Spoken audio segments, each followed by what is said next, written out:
Yeah.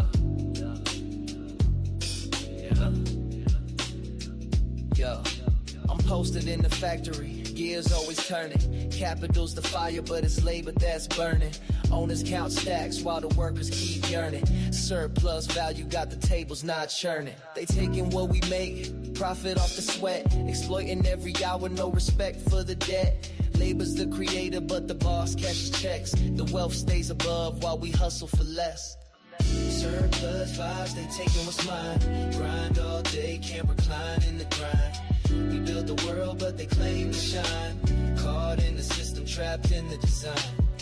Surplus vibes, they taking what's mine. Grind all day, can't recline in the grind. We build the world, but they claim to shine. Caught in the system, trapped in the design. The product of my hands, it's more than the pay, but the gap keeps growing every single day.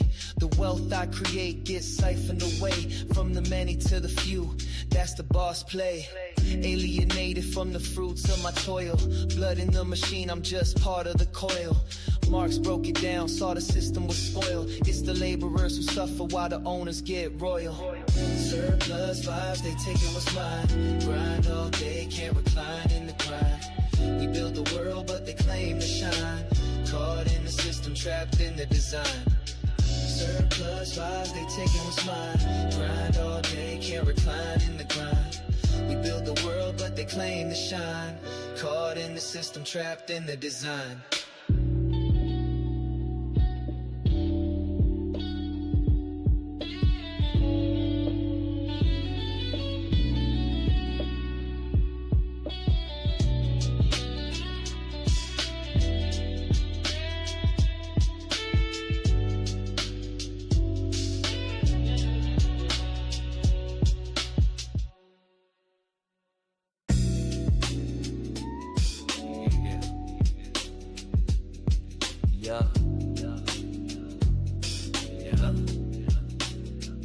Yo, I'm posted in the factory, gears always turning. Capital's the fire, but it's labor that's burning.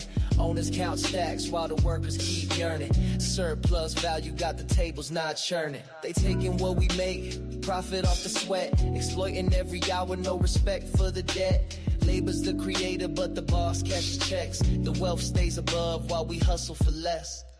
Surplus vibes, they taking what's mine. Grind all day, can't recline in the grind. We build the world, but they claim to shine. Caught in the system, trapped in the design. Surplus vibes, they taking what's mine. Grind all day, can't recline in the grind. We build the world, but they claim to shine. Caught in the system, trapped in the design. The product of my hands, it's more than the pay, but the gap keeps growing every single day. The wealth I create gets siphoned away from the many to the few. That's the boss play. Alienated from the fruits of my toil. Blood in the machine, I'm just part of the coil. Marx broke it down, saw the system was spoiled. It's the laborers who suffer while the owners get royal. Surplus vibes, they taking what's mine. Grind all day, can't recline in the grind. We build the world, but they claim to shine. Caught in the system, trapped in the design. Surplus vibes, they taking what's mine. Grind all day, can't recline in the grind. We build the world, but they claim to shine. Caught in the system, trapped in the design.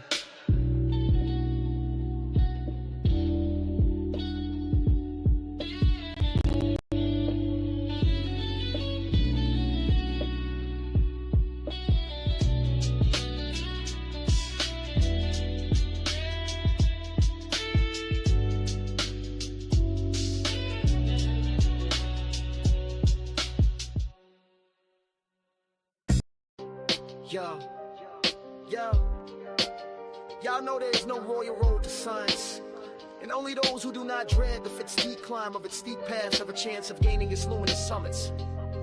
You heard? Check this out. Real dogs read capital every day. I will not be a pawn, my mind will not waste away. Volume 1, Volume 2, and even Volume 3. I don't just grasp production, but also banking.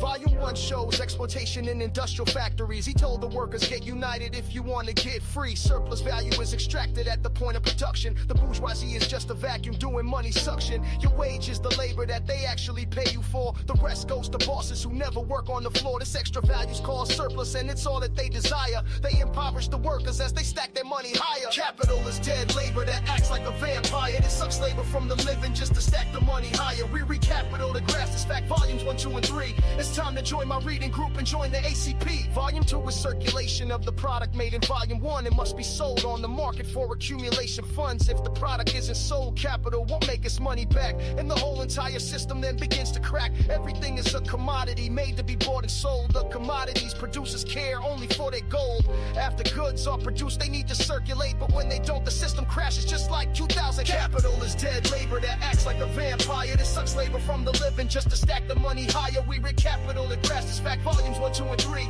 It's time to join my reading group and join the ACP. Volume 3 is the best of all. It explains the system now. The banking system always grows. It forces all to bow. The creditors, the rentiers, they suck up surplus, right? But they produce nothing of themselves. They're purely parasites. This sets the stage for Lenin's work on finance capital, when the monopolies, the banks and such dominate in full.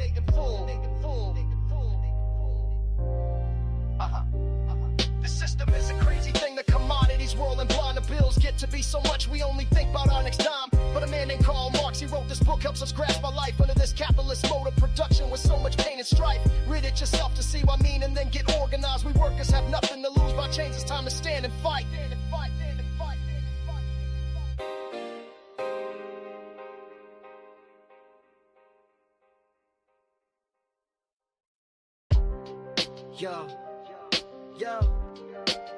Y'all know there is no royal road to science, and only those who do not dread the steep climb of its steep paths have a chance of gaining its luminous summits. You heard? Check this out. Real dogs read Capital every day. I will not be a pawn, my mind will not waste away. Volume 1, Volume 2, and even Volume 3. I don't just grasp production, but also banking. Volume 1 shows exploitation in industrial factories. He told the workers, get united if you want to get free. Surplus value is extracted at the point of production. The bourgeoisie is just a vacuum doing money suction. Your wage is the labor that they actually pay you for. The rest goes to bosses who never work on the floor. This extra value's called surplus, and it's all that they desire. They impoverish the workers as they stack their money higher. Capital is dead labor that acts like a vampire. It sucks labor from the living just to stack the money higher. We read Capital to grasp this fact, volumes 1, 2, and 3. It's time to join my reading group and join the ACP. Volume 2 is circulation of the product made in Volume 1. It must be sold on the market for accumulation funds. If the product isn't sold, capital won't make its money back, and the whole entire system then begins to crack. Everything is a commodity made to be bought and sold. The commodities producers care only for their gold. After goods are produced, they need to circulate, but when they don't, the system crashes just like 2000. Capital is dead labor that acts like a vampire. This sucks labor from the living just to stack the money higher. We read Capital to grasp this fact, volumes 1, 2, and 3. It's time to join my reading group and join the ACP. Volume 3 is the best of all. It explains the system now. The banking system always grows. It forces all to bow. The creditors, the rentiers, they suck up surplus, right? But they produce nothing of themselves. They're purely parasites. This sets the stage for Lenin's work on finance capital, when the monopolies, the banks and such dominate in full.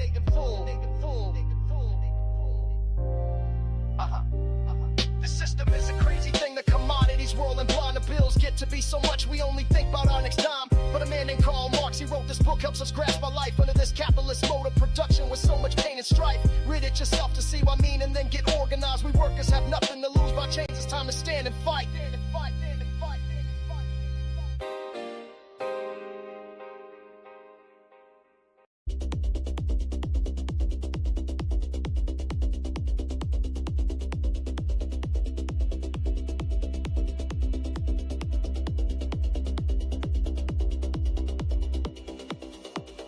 Through the neon haze, I hear the roar. Eddie Lager's voice ignites the core. A hybrid beast with a fiery creed. Marx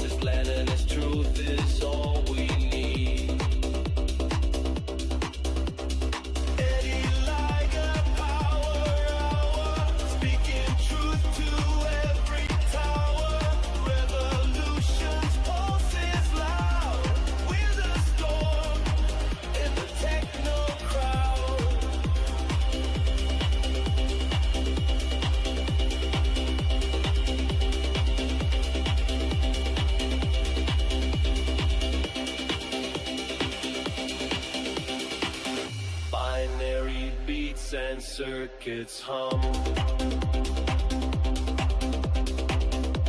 The struggle's here, no need to run. A digital jungle, the fight's alive. Eddie's words teach us to thrive.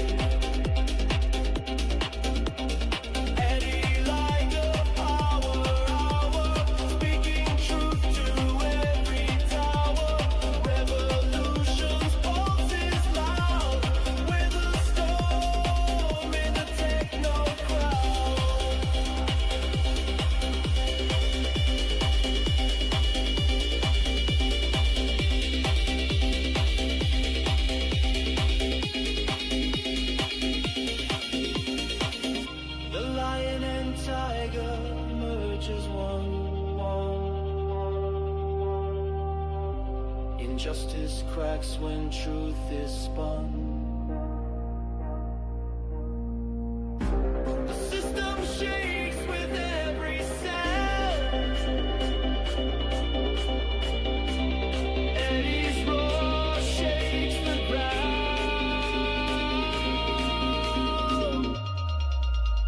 Lights flash red, the sirens call. Solidarity will never fall. Eddie's vision sharp and clear. A brighter future drawing near.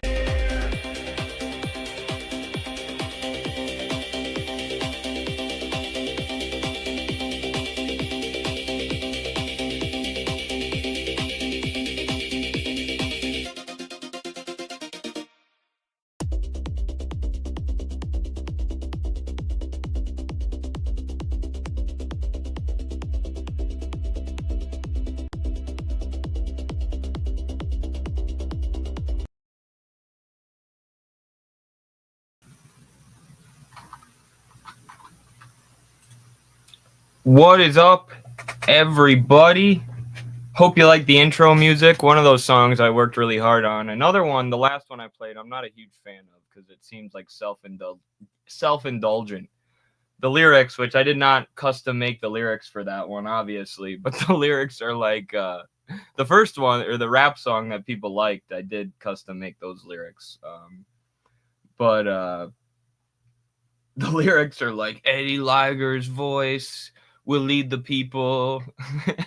Eddie Liger with the burning heart of the people. It's like, I don't want people to think that I wrote that about myself, but but that's what AI thinks of me, I guess. The rap song was amazing, like actually fire. Wow, I'm glad you think so. Thank you. I've always enjoyed writing like lyrics and stuff. I just don't have any musical talents except a little bit of guitar ability, so it's AI is a cool tool, man. It's very cool. So, thank you. Who is the guy on the background screen? That was me.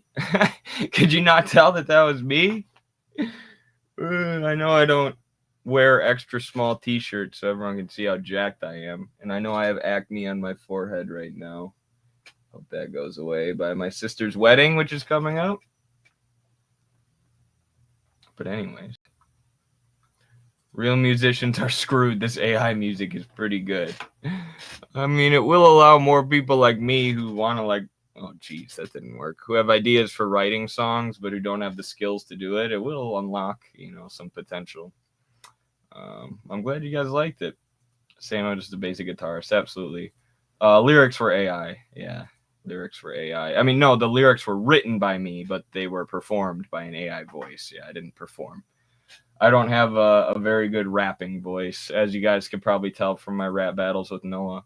All right, I have to clean off my camera screen real quick, so I'm going to do that while you guys listen to the intro. High Sheriff Hazard is a hard man to be. High Sheriff is his only plan. He digs through pockets, takes what he can, for he's High Sheriff Hazard. He caught me one evening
began to fear. We threw the old bastard right out on his ear. Farewell to her Sheriff Hazard.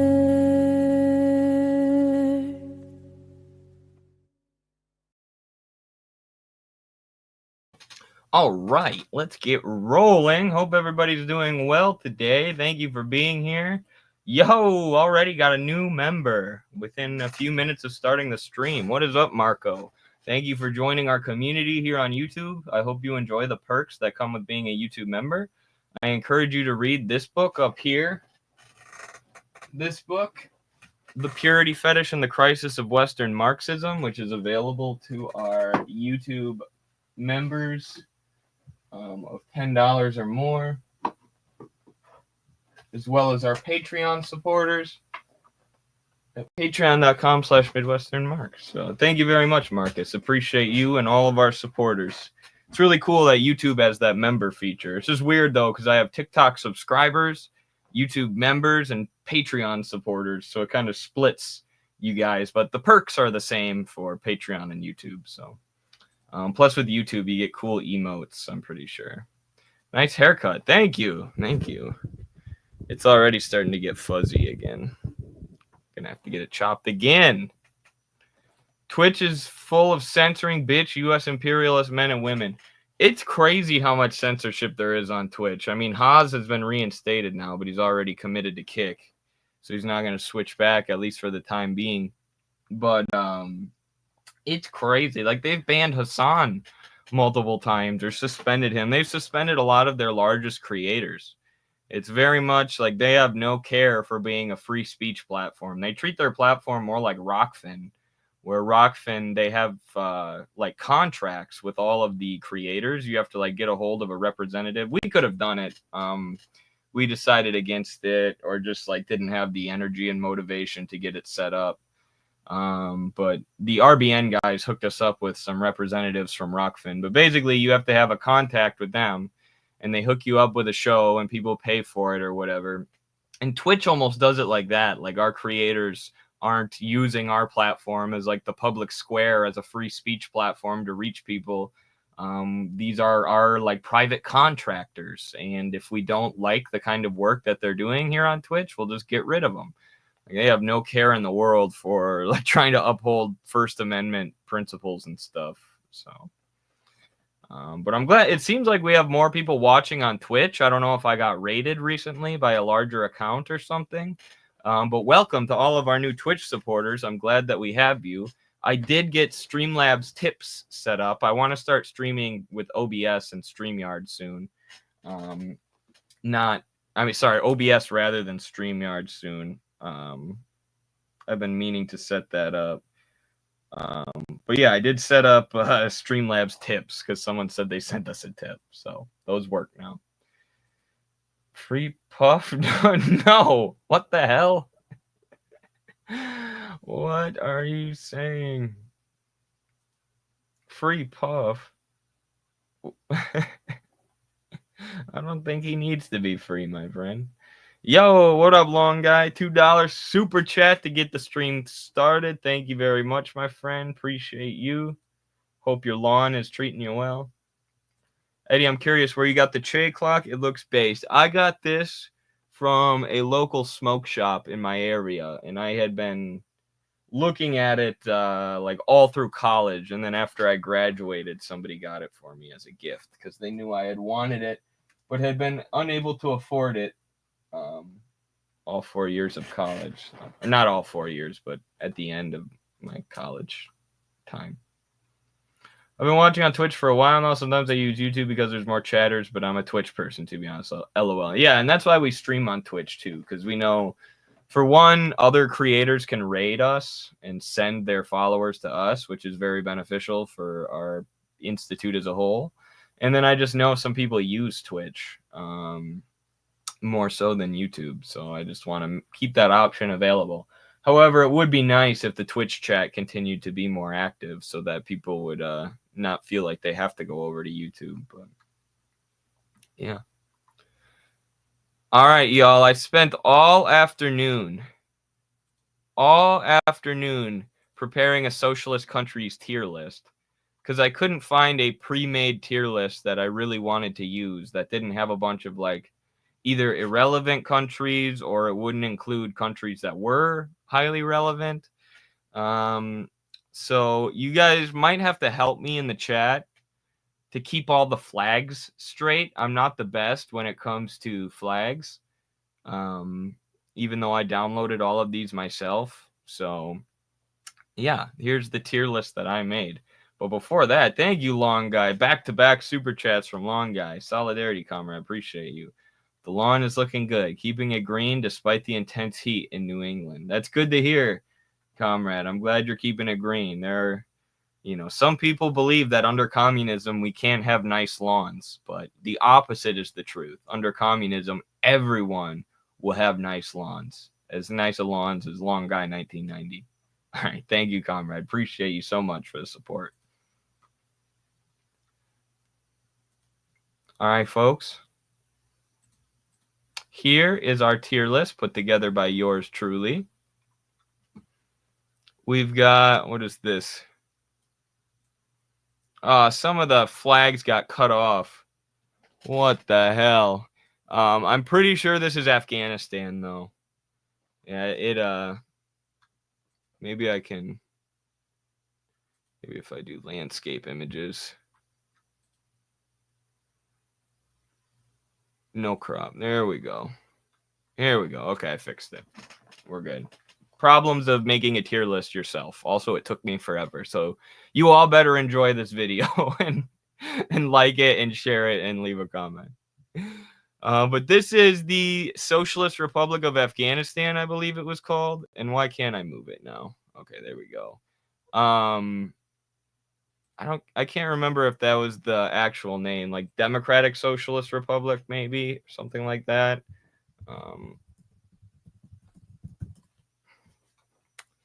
The Socialist Afghan state was the Democratic Republic of Afghanistan. Okay, I thought it had Democratic in it.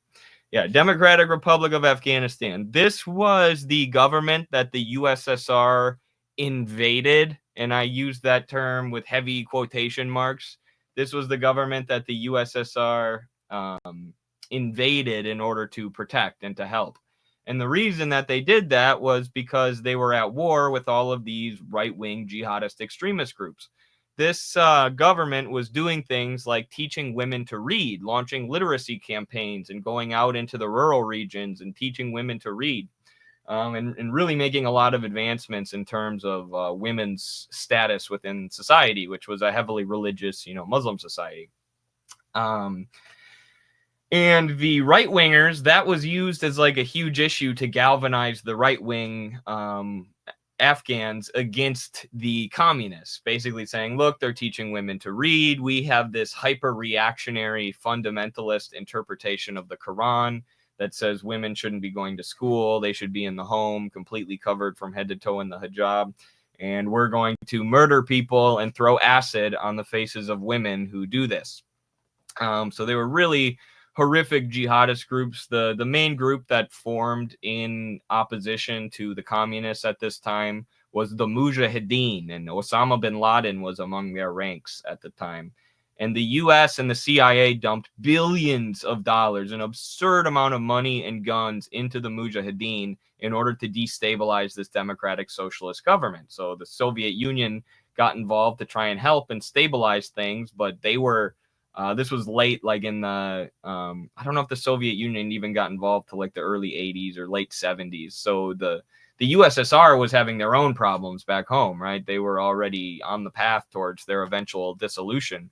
So eventually they're like, we can't be wrapped up in this thing here. And they just dipped out, and the US-backed forces won. Actually, the Taliban ended up taking control after that, who weren't as vicious as some of the others, but the Mujahideen would splinter into groups like the ETIM that's terrorized the Xinjiang region in China, Al-Qaeda, and many other, notorious jihadist extremist groups. So these were all funded and propped up by the U.S., including Osama bin Laden, who, officially, at least, he was the mastermind behind 9/11.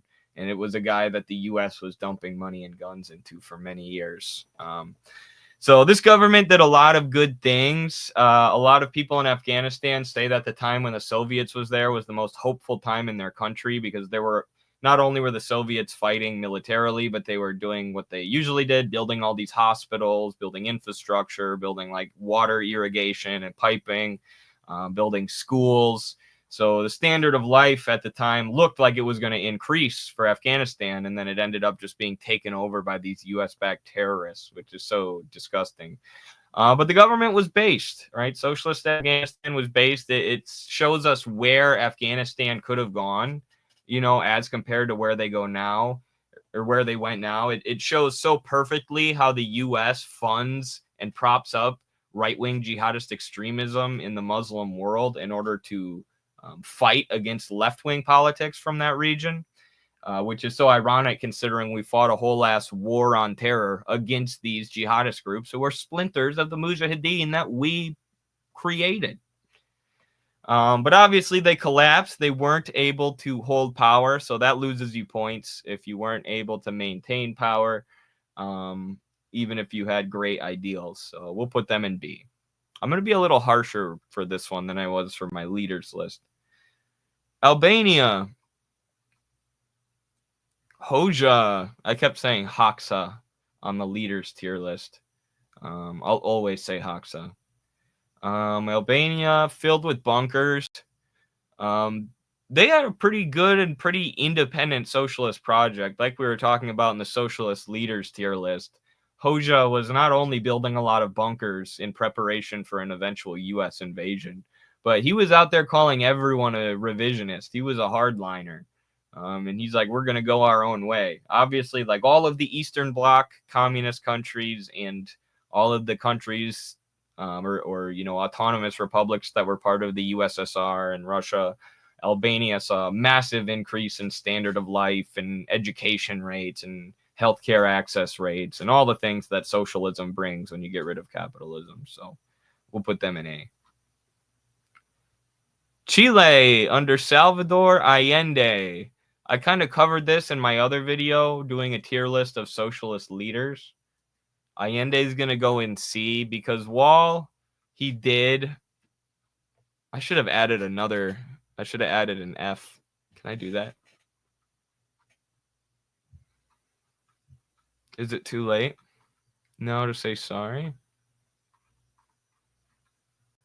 Oh, well. It doesn't matter that much. Yeah, Chile, they were twice Allende was thwarted by U.S. interventionism in elections. But then he eventually did win election, but he was absolutely against doing anything that would have gotten him portrayed or accused of authoritarianism, of being an authoritarian, right? He didn't want to crack down on these right-wingers. Like at first, I can't remember the name of the people. It wasn't Pinochet at first that the U.S. was backing, but then eventually Pinochet showed himself to be willing to basically do anything, commit any act of violence in order to overthrow the socialists. So the U.S. backed him, and he was this horrific fascist dictator of Chile after they killed Allende. But Fidel was warning Allende, you know, you got to crack down on these people. You got to get control of your own military. There are these people like Pinochet that the U.S. is going to fund to kill you. Take it from me. I've thwarted 500 assassination attempts. But Allende, like I said, was averse to doing anything that would have gotten him accused of authoritarianism by the Western press, even though they still accused him of authoritarianism and rigging the elections and all this bullshit. And after he was elected, Richard Nixon famously said, make the economy scream, which is why Chile is a good example for us of how democratic socialism doesn't work. I actually learned recently from one of Haz's streams that Allende was also being backed by Soviet revisionists and reformists in Russia, which is very interesting. But there's many things that we can learn from this because it shows us the failures of democratic socialism. It shows us the need for so-called authoritarianism when it's the authority of the working class, the authority of the masses of your country being asserted over these murderous bastards like Pinochet. Right? That's not a bad kind of authoritarianism. That's a good kind of authority. And that's what Allende was averse to. So it's a great microcosm of the failures of democratic socialism. But it's also very it's very interesting that or also, sorry, not as very interesting. Cuba, not Cuba. Geez, I'm all over the place.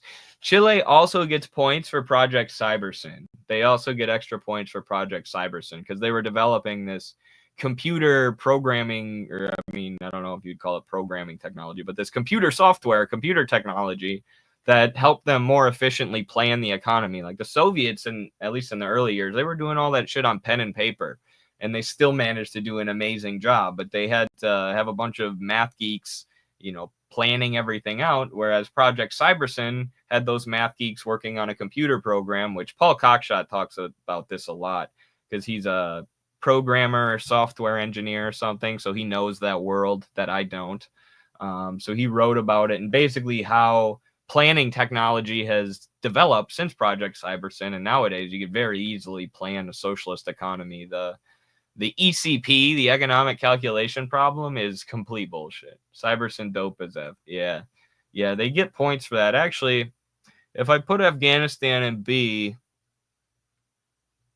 because they fell, I should probably also put him there. But the difference between these two is that I believe the Afghanistan revolution, it wasn't Marxist-Leninist maybe, but they allied directly with the Soviets. Right, and it was more militant. They were on the ground fighting like they would if they were Marxist-Leninists. They were fighting against these jihadists, which forced them to become more radical and revolutionary and take this Marxist-Leninist position of self-defense and asserting the authority of the proletariat that Chile never took. Note, CIA Mujahideen splinter groups have gone on to fight U.S. adversaries almost exclusively. Americans should question the war on terror narrative. Thank you very much, Marco, for the $5 super chat and the excellent comment. Absolutely. Very rarely, if ever, have ISIS, Al-Qaeda, Al-Nusra, the ETIM, any of these fronts attacked the U.S. or Israel or their allies. They almost always attack Iran or Syria when they were under Assad, or China, socialist China. It's as bad as ISIS actually launched an attack that landed in Israeli territory and maybe killed some Israelis. They miscalculated and launched the missile to the wrong spot. And ISIS came out and apologized to Israel and said, "We're sorry, Israel." And Israel said, "Oh, it's all good." Even though they literally launched a genocide in response to October 7th when some of their people got killed by ISIS. They were like, "It's all good, guys. We know you're on our side." So yeah, the war on terror was complete nonsense. That's why it's such nonsense. It's these groups that we propped up that are our proxies that we said we were invading to take out when actually we were invading to take out more of our enemies in that region. And Israeli officials, I've tweeted this before, and Max Blumenthal has written about it in The Management of Savagery, his book. Israeli officials openly said that they see Al-Qaeda and Al-Nusra as a potential strategic ally in Syria.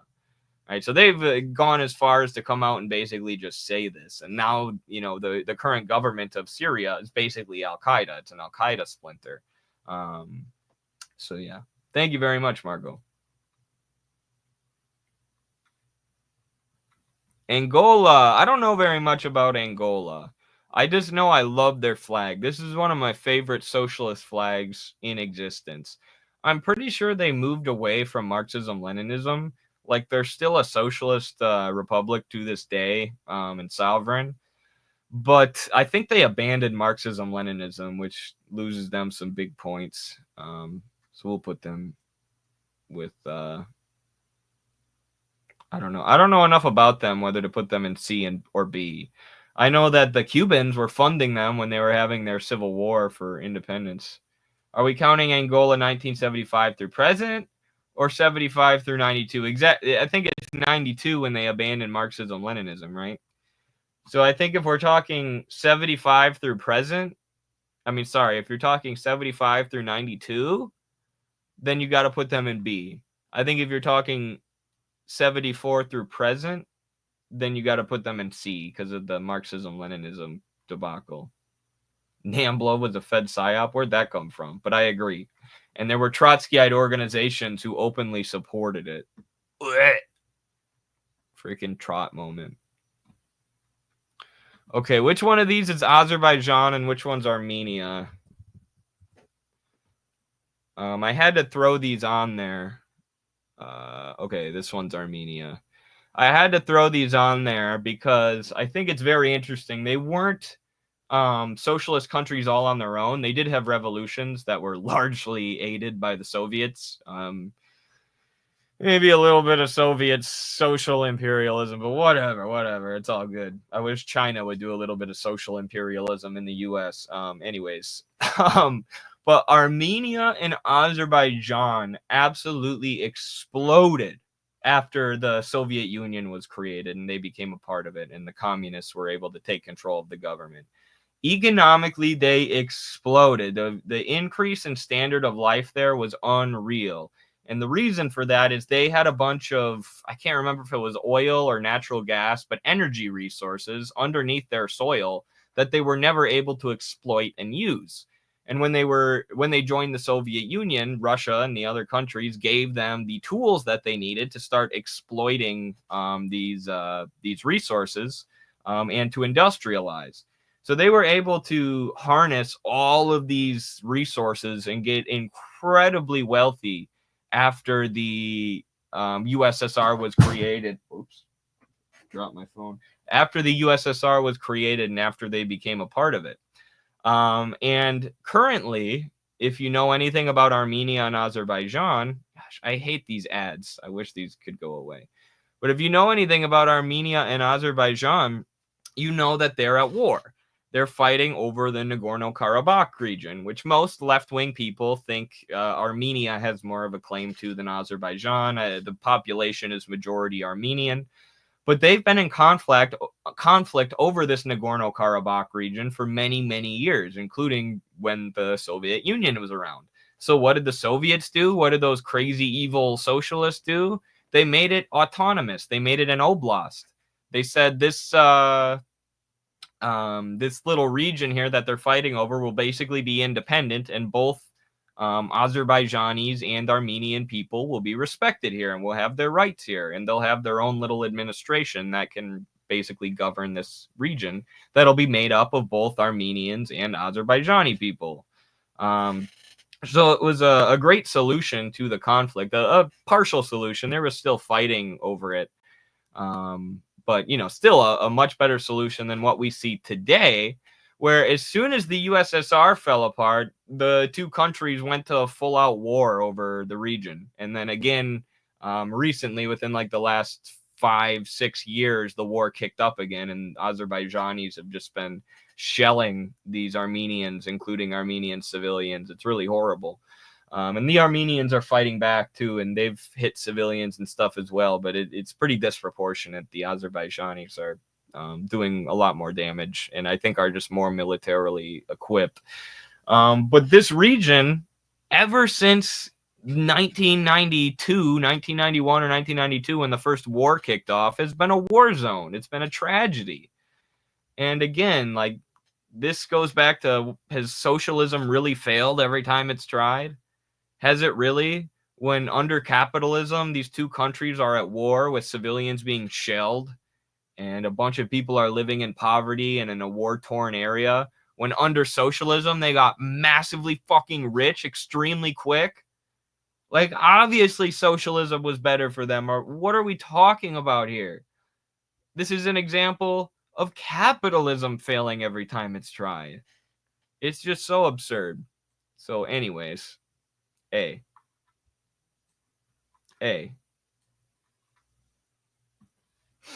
Who was Lysenko in the USSR? Lysenko was a biologist, or maybe a geneticist, you could call him, who critiqued the Western dogmas of genes and the little Punnett squares that they have you draw in high school.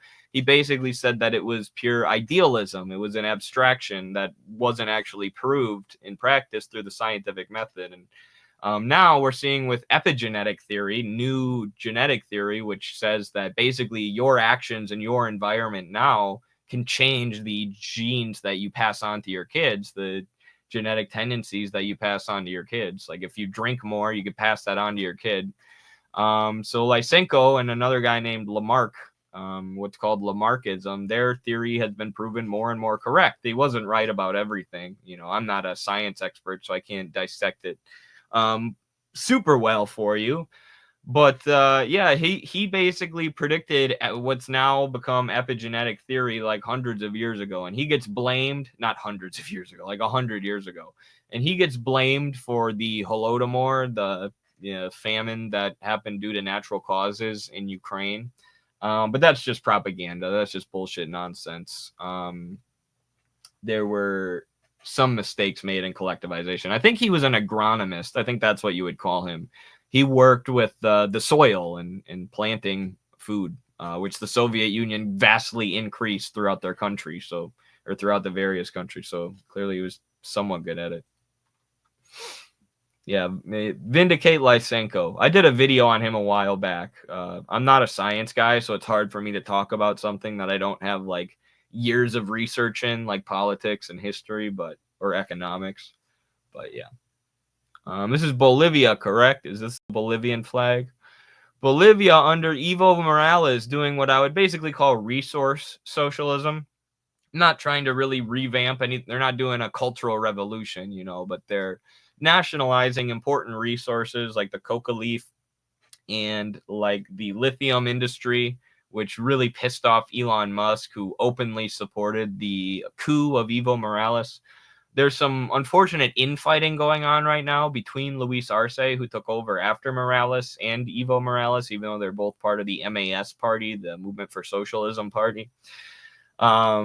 But either way, I support that party wholeheartedly, and they're doing a good job. Evo Morales comes from the trade unions, obviously. They're drawing upon real working class organization in order to try and take an electoral path to moving towards socialism. The U.S. coup against them was absurd. It was just a straight up like old school CIA fascist coup. They put this fascist witch named Janine Áñez in power, who had, I believe, 13% support among the Bolivian people. So talk about supporting freedom and democracy, am I right? But then Luis Arce won the next elections. So the Movement for Socialism was put back in power. Evo Morales returned to the country from where he was in exile.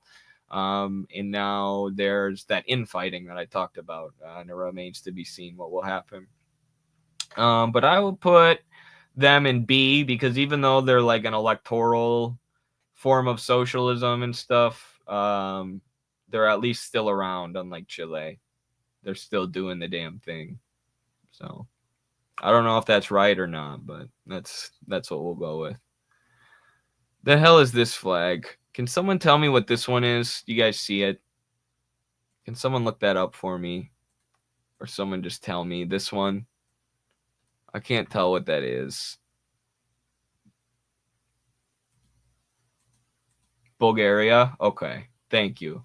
I don't know much about Bulgaria. We'll put them in A, because they were Marxist-Leninist. Central Asia. I just lumped all of these together. Because you had all these autonomous Soviet republics like Kyrgyzstan and Uzbekistan and Kazakhstan, all in Central Asia, and they all had a similar story.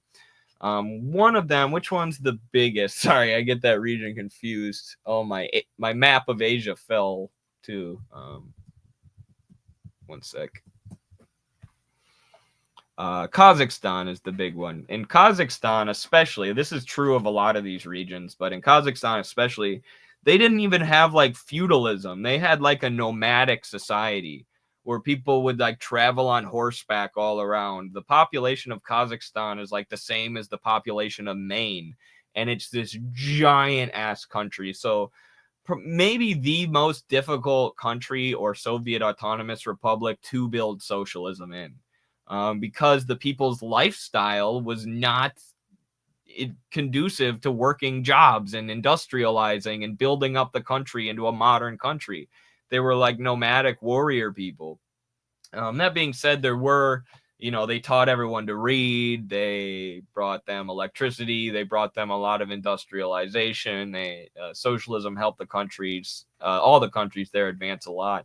It was a very difficult process of building socialism because, as Marx explains, the more developed one mode of production is, the more that it sets the stage for the next mode of production.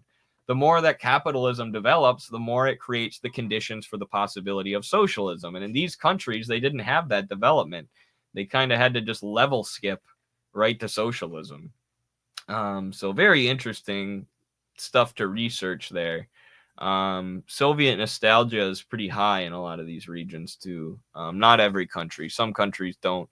A couple of them, I can't remember which ones, but a couple of them kept their central economic planning, their socialist style economic systems after the collapse of the USSR. And I guess there's just not enough resources there, and it's too far away for the US empire to really give a shit. So we'll put them with the other Soviet autonomous republics and Eastern Bloc countries in A. It's the settlers flag, Eddie. Come on. The J. Sakai settlers flag? Aren't all flags settler flags? Right? Isn't Marxism when we just support racial minorities, killing whatever the racial majority is and making them move to a different country? Isn't that Marxism? So technically every flag is a flag of the settler. Thank you, Long Guy, for the third super chat of the day. You're killing it, man. Thoughts on Nirvana's MTV Unplugged? What the hell does that have to do with anything? Thank you, you dick Seuss. I appreciate the $2 super chat, brother. You guys are killing it today with those. I like that performance. It's a great performance. Haunting, because Kurt Cobain died shortly after. I do know what you're talking about. I just don't understand what it has to do with the subject. The Republic of Cuba. Is that the actual name of Cuba? Is that the official name? Oh, yeah, it is. Okay, I didn't even know that. Anyway, it's the Republic of Cuba. Amazing country.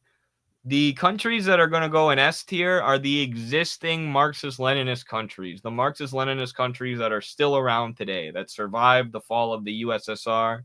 In Cuba, that was called the special period in the 90s when they had to sacrifice because they no longer had their largest trade partner buying up all of their sugar so that they could invest it in other parts of their economy. And amazingly, and thanks to the charisma of Fidel and the courage and conviction of the Cuban people, they were able to survive that. And they're doing a little bit better to this day. They're still being choked under the blockade. But it's quite amazing to think about because there aren't many socialist countries in the West. A lot of communist socialist countries are in the East. So Vietnam, Laos, China, and the DPRK are all very close to each other. They have each other as trade partners. Cuba doesn't have that. Think about where Cuba is. It's a few miles away from freaking Miami. Not only is it in the Western Hemisphere, far away from other socialist trade partners, but it is right under the nose of the U.S. empire, the head honcho of capitalist imperialism for the last 70 plus years. And they have survived despite every single effort possible from the U.S. to overthrow and destroy and crush and strangle and suffocate their socialist project. So the people of Cuba are absolutely heroic. They're a bastion of freedom, not just in the Caribbean, but the entire world. The very fact that Cuba is still Marxist-Leninist today, despite everything that they've faced, the fact that they still have a socialist project that gives their people better healthcare and housing and basic necessities of life than even the U.S. does, is just a miracle and a testament to how amazing their people are. So viva Che, viva Fidel, viva Cuba. Venezuela is pretty close. That's the only one, but they're not Marxist-Leninist. They're not Marxist-Leninist like the other countries I mentioned, but yes. They've always been very tight with Venezuela, and Venezuela and Cuba are viewed as like the scary communist countries in Latin America. Like Gabriel Boric, the democratically elected socialist who's not a socialist in Chile, he was like, I'm a socialist, but not like Cuba and Venezuela. It's like that. They're like the ones in Latin America that Bernie Sanders style politicians point to and say, I'm a socialist, but not like that. Those guys kill people. DPRK. Same thing I said about Cuba, except they also have the small advantage of sharing a border with China. But amazing revolutionary struggle to read about. Kim Il-sung was an amazing leader. have fought off the U.S. empire at every turn, had 20% of their population killed in the Korean War, but managed to win anyways and continue fighting. And they've had the second most stringent sanction regime on them ever since that war ended, second only to the embargo on Cuba. So they're all being absolutely strangled by the U.S. financial system and the U.S. military. The only country on earth that doesn't belong at all to the IMF and World Bank. So I've talked forever about the DPRK. I won't bore you guys, my normal audience, by ranting on and on. But for those of you who are watching this who are new to my channel, check out my playlist on the DPRK. I have a full playlist. It's one of the topics I've covered the most extensively. And I have videos like recommending good movies to watch about the DPRK to start learning them. And all you really need to know, the last thing I'll say, is that U.S. propaganda demonizes someone more the more that they support freedom and fight against U.S. imperialism. The more you fight against U.S. imperialism, the more of a monster that the U.S. media will make you, or the corporate media, not just the U.S. media, the corporate media. And the reason the DPRK has been made into such a monster in the American mind is because they've done so much and fought so heroically against U.S. imperialism and done so much to build socialism in their country and try to improve life for their people in their own way without just caving like South Korea and becoming a puppet of the U.S., although they were occupied and the U.S. forced that fate upon them by murdering every single communist or left-wing leaning person in the southern part of the country. So yeah, check out my DPRK playlist for more. I know some people might be scared of that. Oh boy, we got Hugh G. Lee in the chat. Huey, I was wondering the other day, I'm like, where's that guy been? Where's my Vietnamese bro been? And now you choose to come back when I'm about to talk about socialist Vietnam. Me and Huey are gonna be throwing fists by the end of this.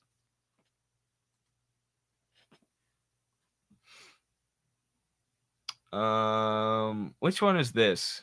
Actually, is that Chile?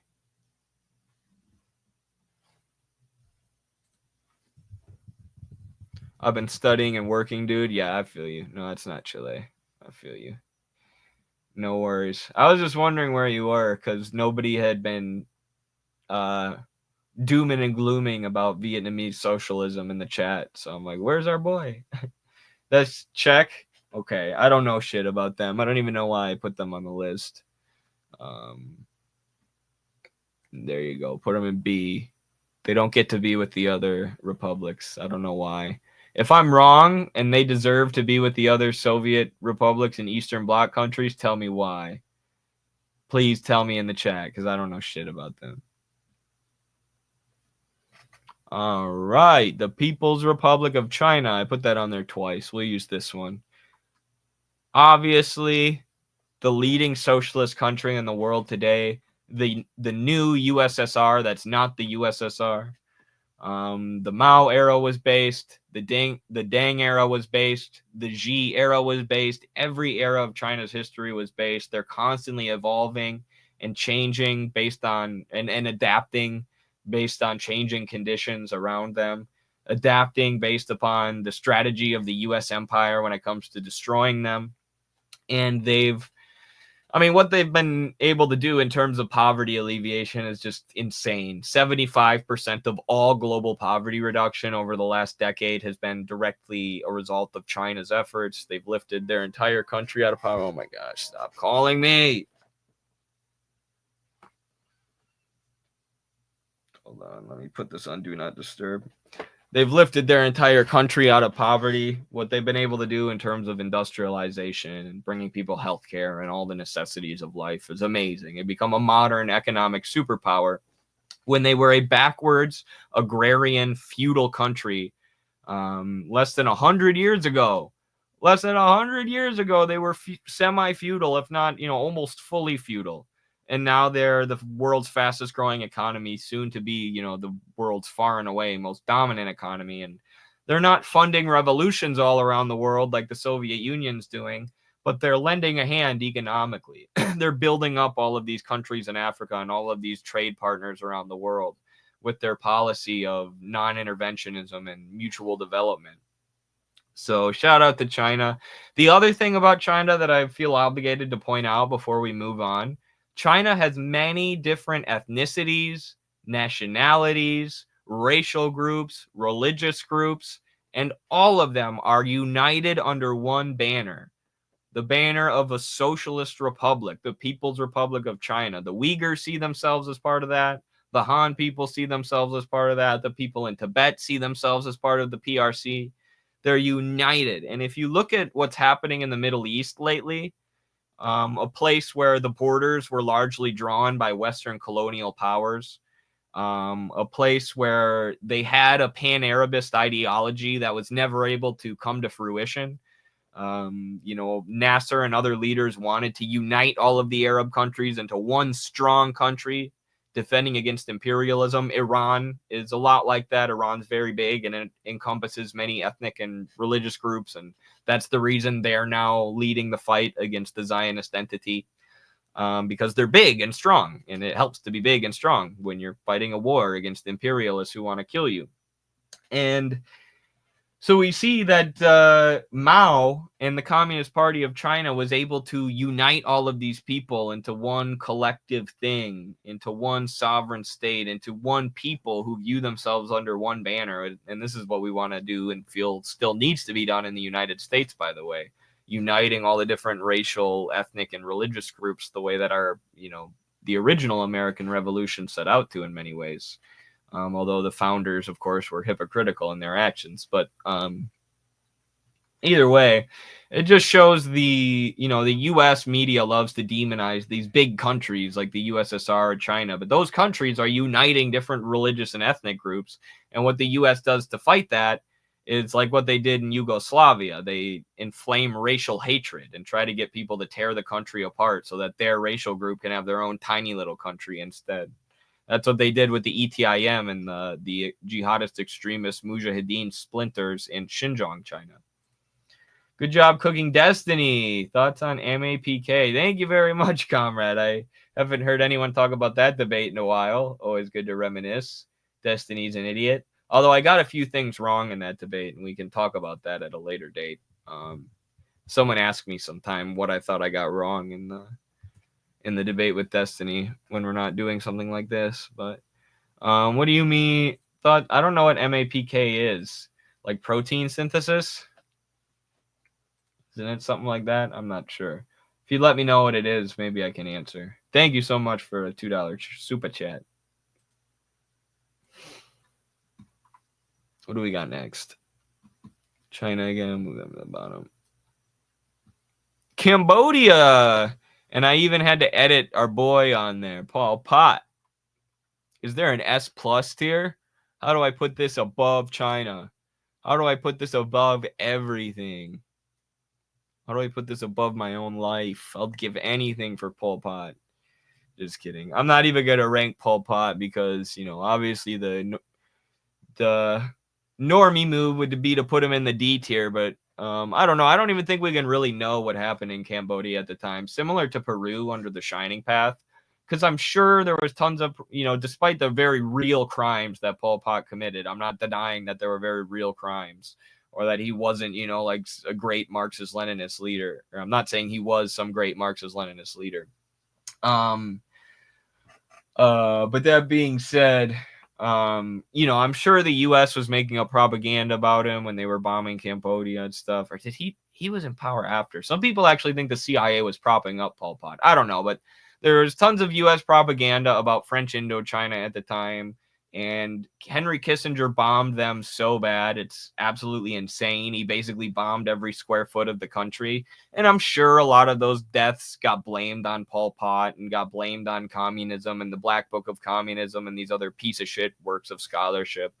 So because they couldn't record as much, similar to Peru under the Shining Path, because the productive forces weren't that developed, and there weren't video cameras and stuff, we don't actually have that much information about it at the time. It was just a agrarian country being carpet bombed constantly by the U.S.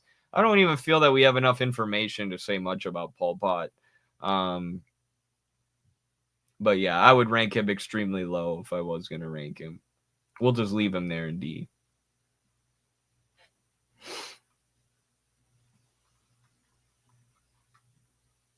We got some doubles in here.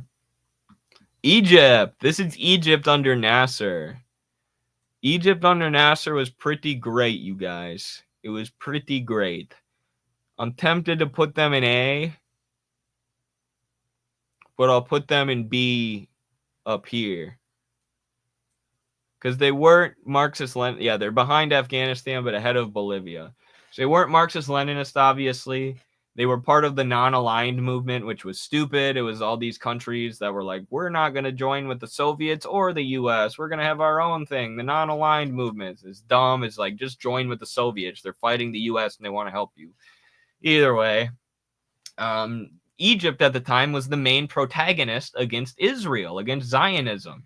This was a time when the Arab peoples were more united.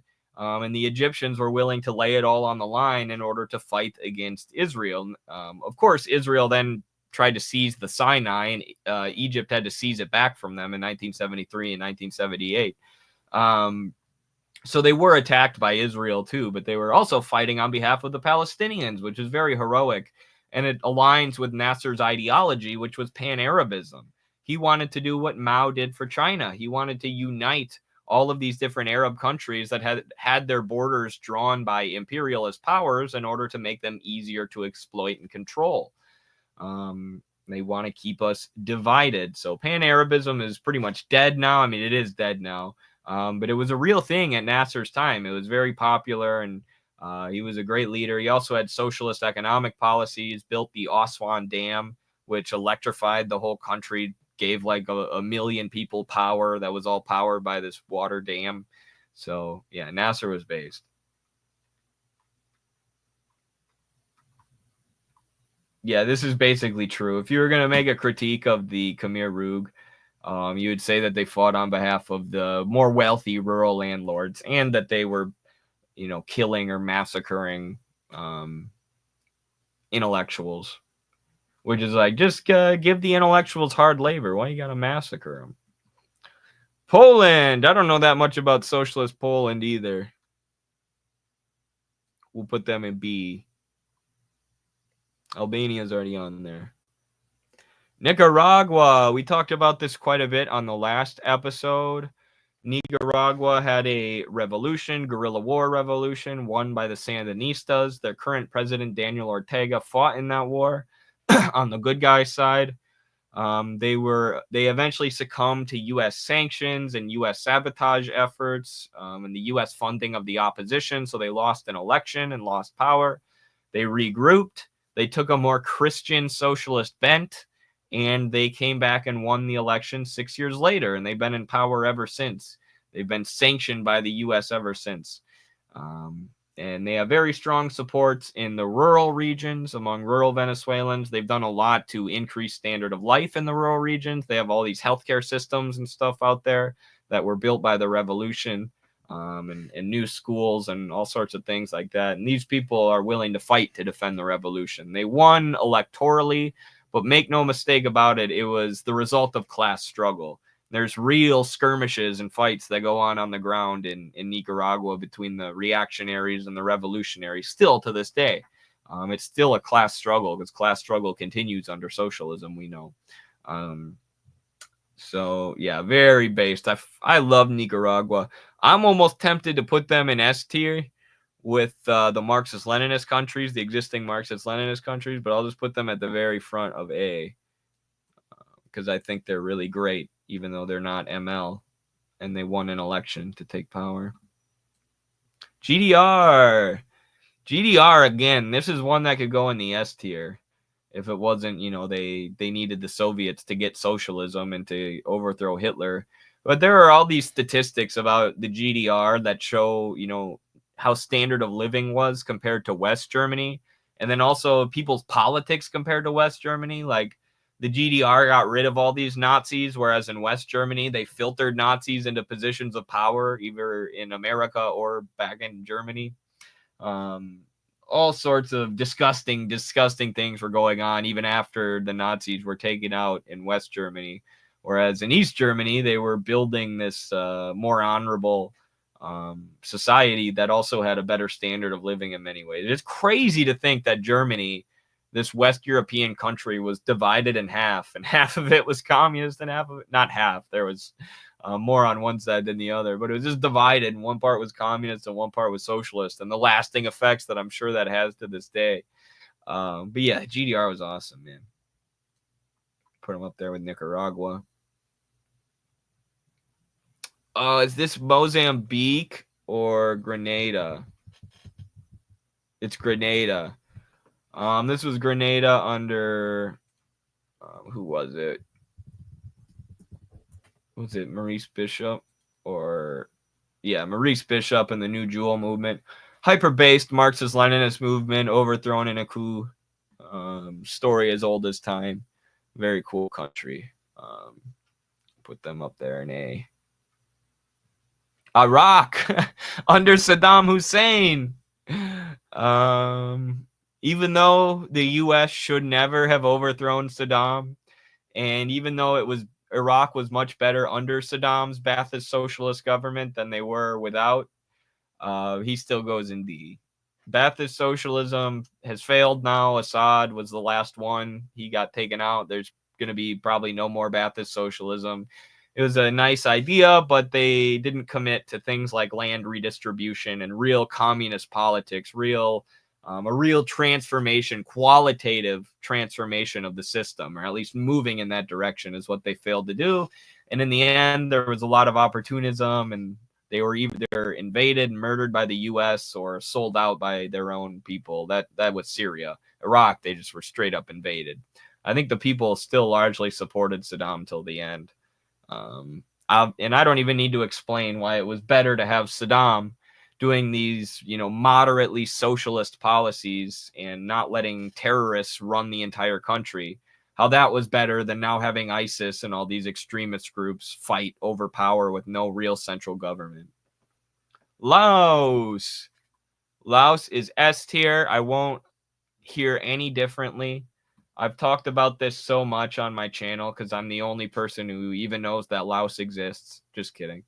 But Laos is a great Marxist-Leninist country, very agrarian, doesn't have the same level of development as Vietnam, and they've always relied upon Vietnam. Did like a reform and opening up type deal in the 90s. But their role in the Vietnam War is why I love them so much. They were so heroic.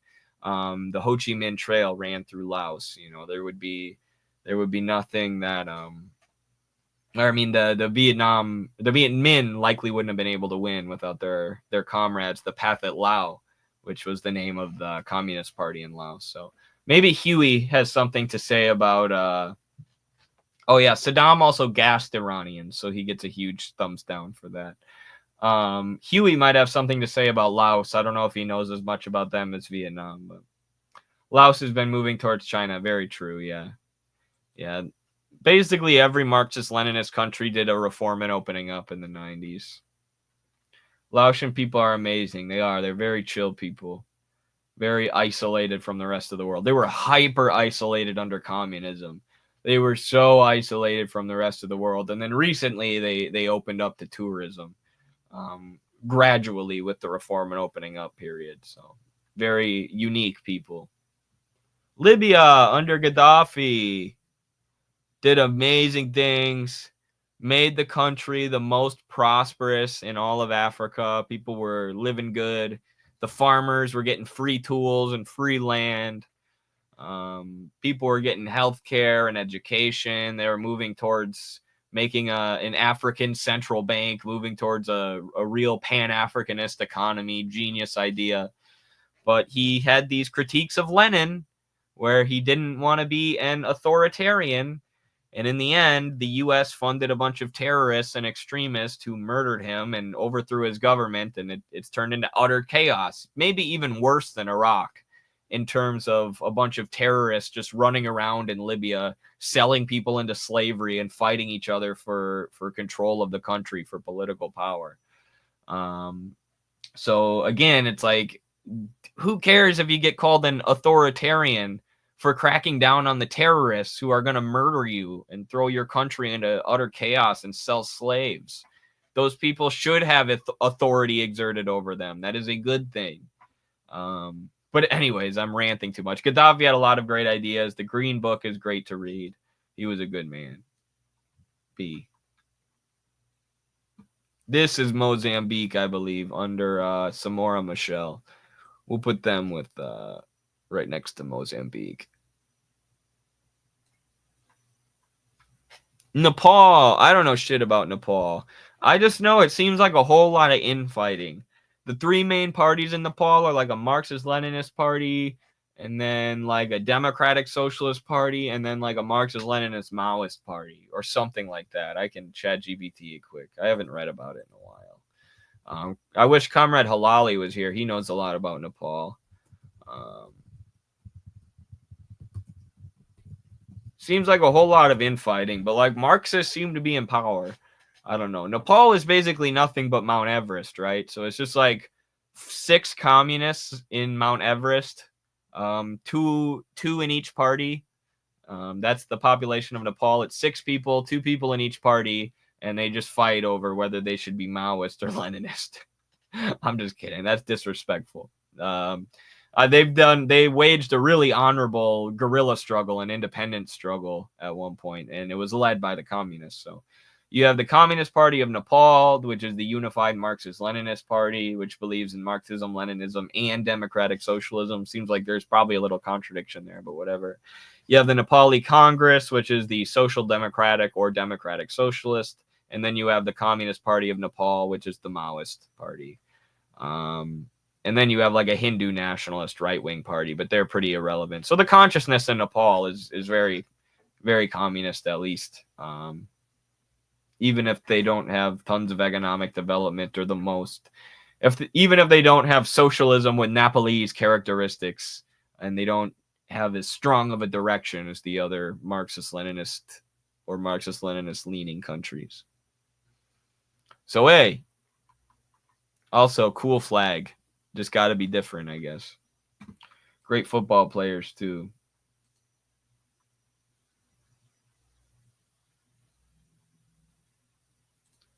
Calling Cuba a socialist country a joke? It communism, the government own all land.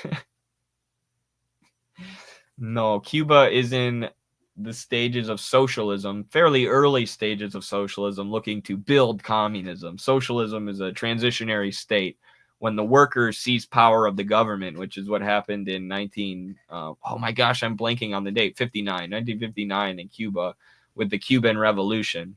The working class and the peasants, because Cuba was mostly an agrarian economy, a semi-feudal economy, the peasants and the workers rose up and they overthrew the U.S.-backed Batista dictatorship, which was basically a gang, just a gangster that had been installed by the U.S. to run the country so that the U.S. could take all of the sugar and tobacco that was being produced on the plantations. And the plantation workers rose up, they overthrew their government, and they established what we can call a dictatorship of the proletariat, a government that works of, by, and for the workers rather than the owning class. And that government is what's used to then guide the country through the stages of socialism into communism. Once you have that dictatorship of the proletariat, working class power, you're basically in the stage of socialism at that point. It's a qualitative shift out of capitalism and towards socialism. And then you begin the process of building communism, where workers have like full ownership of the means of production and everybody's needs are taken care of, and the country's productive forces are developed so that everyone can have healthcare and food and transportation, and people don't have to spend all day at work. They can have time for recreation, which there's been much more vacation time and recreation time in socialist countries too. We don't talk about that as much. The RTSG guys and Rev talk about that a lot, how socialism means more free time and more time to be a human being and spend time with your family and develop your skills and talents outside of your job. So those are the things that are increased steadily under the stage of socialism after the capitalist government is overthrown. Why is it this Syrian flag? Why isn't it I thought I saved the other one. Oh well. Ba'athist socialism, Syria under Assad. They lasted longer than Iraq. I would say they they work together with Iran rather than fighting a war with Iran, which is good. They get points for that. They get points for supporting the axis of resistance and fighting the Zionists, but they lose points for being overthrown and Assad being scared to take out the terrorists who were regrouping after the first civil war and getting ready to overthrow them again, and not doing land redistribution and real transformative communist politics in the same way I said with Iraq. The last Ba'athist Socialist Republic. $5. Thank you, Marco. Appreciate it. We were rolling in super chats today. Keep it coming, y'all. I appreciate it. And Marco's a member, so thank you, Marco. Let Libya be a lesson. There's no half measures. If you aren't subservient to the West, they'll smear and destroy you anyway if they can. Exactly. They're going to smear you as authoritarian and evil and a murderer of your own people, and then they're going to do everything they can to kill you anyways, regardless of what you do in terms of democracy and elections and whatever else. If you move towards socialist economics, which prevents Western banks and multinational corporations from pillaging your country and ripping off and debt trapping the people of your country, if you move towards that, they will do everything they can to murder you and overthrow your country, and they don't care if slavery enters your country afterwards like it did in Libya. They don't care if you have no central government and you're, everybody's living in a violent, impoverished situation for the next decade plus. They do not care. They'll try to kill you. So why try to appease them? Why try to be like, okay, U.S., in the name of democracy, I won't crack down on the terrorists you just gave machine guns and bazookas to. I'll just leave them alone because I want to be democratic and not authoritarian. And then they call you authoritarian anyways. And then those guys they gave the bazookas to come and kill you. It's like, they're going to call you authoritarian anyways. Just utilize the authority of the state to crack down on these people who are trying to murder the working class and actually subvert democracy in your country. Do China's anti-extremism policies. Thank you for that super chat comment. We already did that. Venezuela. I feel similar about Venezuela as I do about Nicaragua. Obviously, Venezuela was the first socialist country that I really did a deep dive in and studied the U.S. regime change efforts there.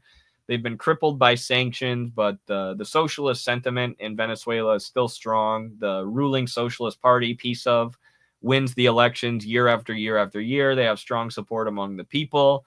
And that's because the Venezuelan Bolivarian Revolution, as it's called, which is a super based name and concept, it's basically socialism with Venezuelan characteristics. It wasn't just them winning an election, right? They didn't just rely on the elections. They did win an election in 1998 after the failed coup attempt led by Hugo Chavez in 1992. They did win an election, but they also had massive support among the trade unions. They had massive support among the working masses. And not only did they have support, but they took steps to get them organized so they can actually exert political force and created new bodies like the National Assembly to give them more say in the government itself. So by deepening these real forms of democracy, by really transferring power from the hands of the rulers and into the hands of the people, they've really deepened their socialist project and allowed themselves to fend off imperialism. There's all these communes in Venezuela, urban and agricultural communes, where people are living collectively in this, very communistic way, and the government funds them and gives them food and, gives them jobs and helps plan the economy for them.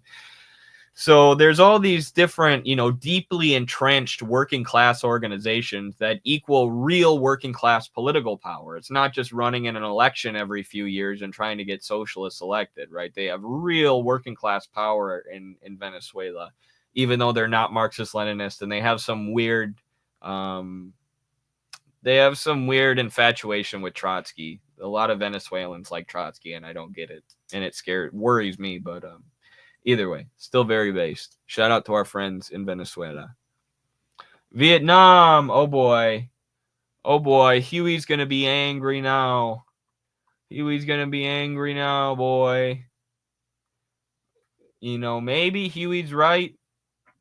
And Vietnam's heading in a horrible direction and they're revisionist and they're going to fall apart. I hope they go the opposite direction. I hope they start moving closer with China and start doing anti-corruption campaigns in the same way that China has and recalibrate their system, you know, in a good direction. But either way, Marxist-Leninist country. The Vietnam War is one of the most inspiring stories of all time. Without them, Laos would not be a Marxist-Leninist country. They're brothers in Laos. They helped every single step of the way. Ho Chi Minh and the Viet Minh were some of the most heroic people of all time. And they did reform and opening up after the 90s, leaned upon their brothers, leaned upon the other socialist countries, although they have this weird beef with China that I hate. I don't get it. Makes no sense that Vietnam and China hate each other. And when both were socialists, they actually fought a small war. And China was backing Pol Pot in Cambodia while Vietnam went in and took Pol Pot out. Nowadays, some people think that Vietnam has restored capitalism, but you know, the working class is still in control of the government. The party's still in control of the state.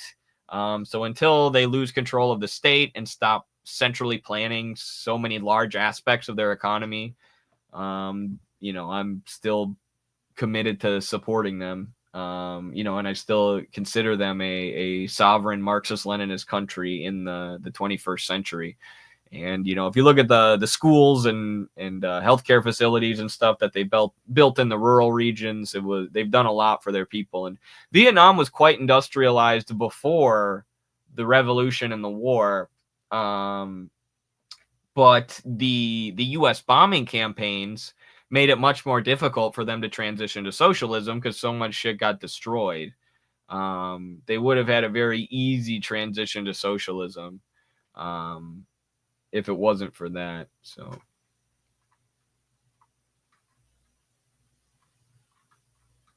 either way, even if you're like Huey and you're really critical of Vietnam's government, their system looks nothing like U.S. capitalism. There's tons of central planning, tons of collectively owned land, tons of public-owned infrastructure and things. So,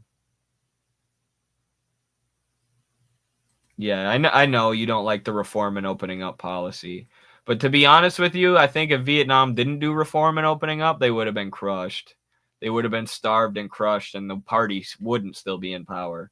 The question is, can they recalibrate the way that China has with the deepening of the poverty alleviation efforts and the anti-corruption campaigns? I agree.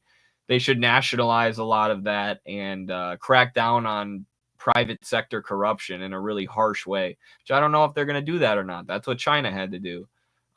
We know that reform and opening up leads to a lot of problems, right? It vastly increases wealth, and it can be a tool, but it releases what Deng called the animal spirits of capitalism. I think that was Deng who called them that. Either way, you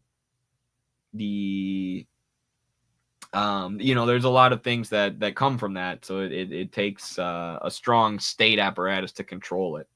I don't know enough about Vietnam, to be honest, to make a strong prediction, though, about that, about which direction they're heading in. But I hope the party continues to stay on top. Okay, what is this? Somebody tell me what this is. I'm going to skip it for now. Yugoslavia. The market socialist Yugoslavia. Do I put you in A or B? I'm almost tempted to put them in A because Yugoslavia was torn apart by ethnic fighting. And it's a really good example of the thing I've been talking about recently, where big countries are able to unite a lot of different kinds of people, different nationalities, different ethnic and religious groups, which Yugoslavia was able to do. And they get points just for being able to do that. And for the Yugoslavs who sacrificed their lives to fight Hitler and Nazism, fascism, Mussoliniism. But Tito's debates with the USSR were pretty stupid. I side with the USSR in pretty much all of them. China learned a lot from Yugoslavia's mistakes and their successes. They had like this market socialism thing that was good. It was much better than what they have now. Really an absolute tragedy what's happened to the country. They made a huge mistake taking IMF and World Bank loans in the 70s, I believe.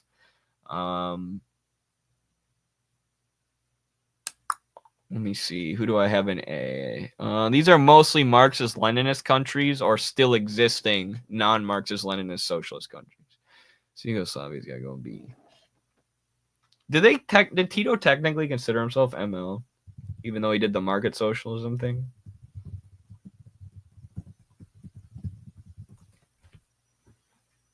He did. Interesting. But he basically changed it so much they had to call it Titoism.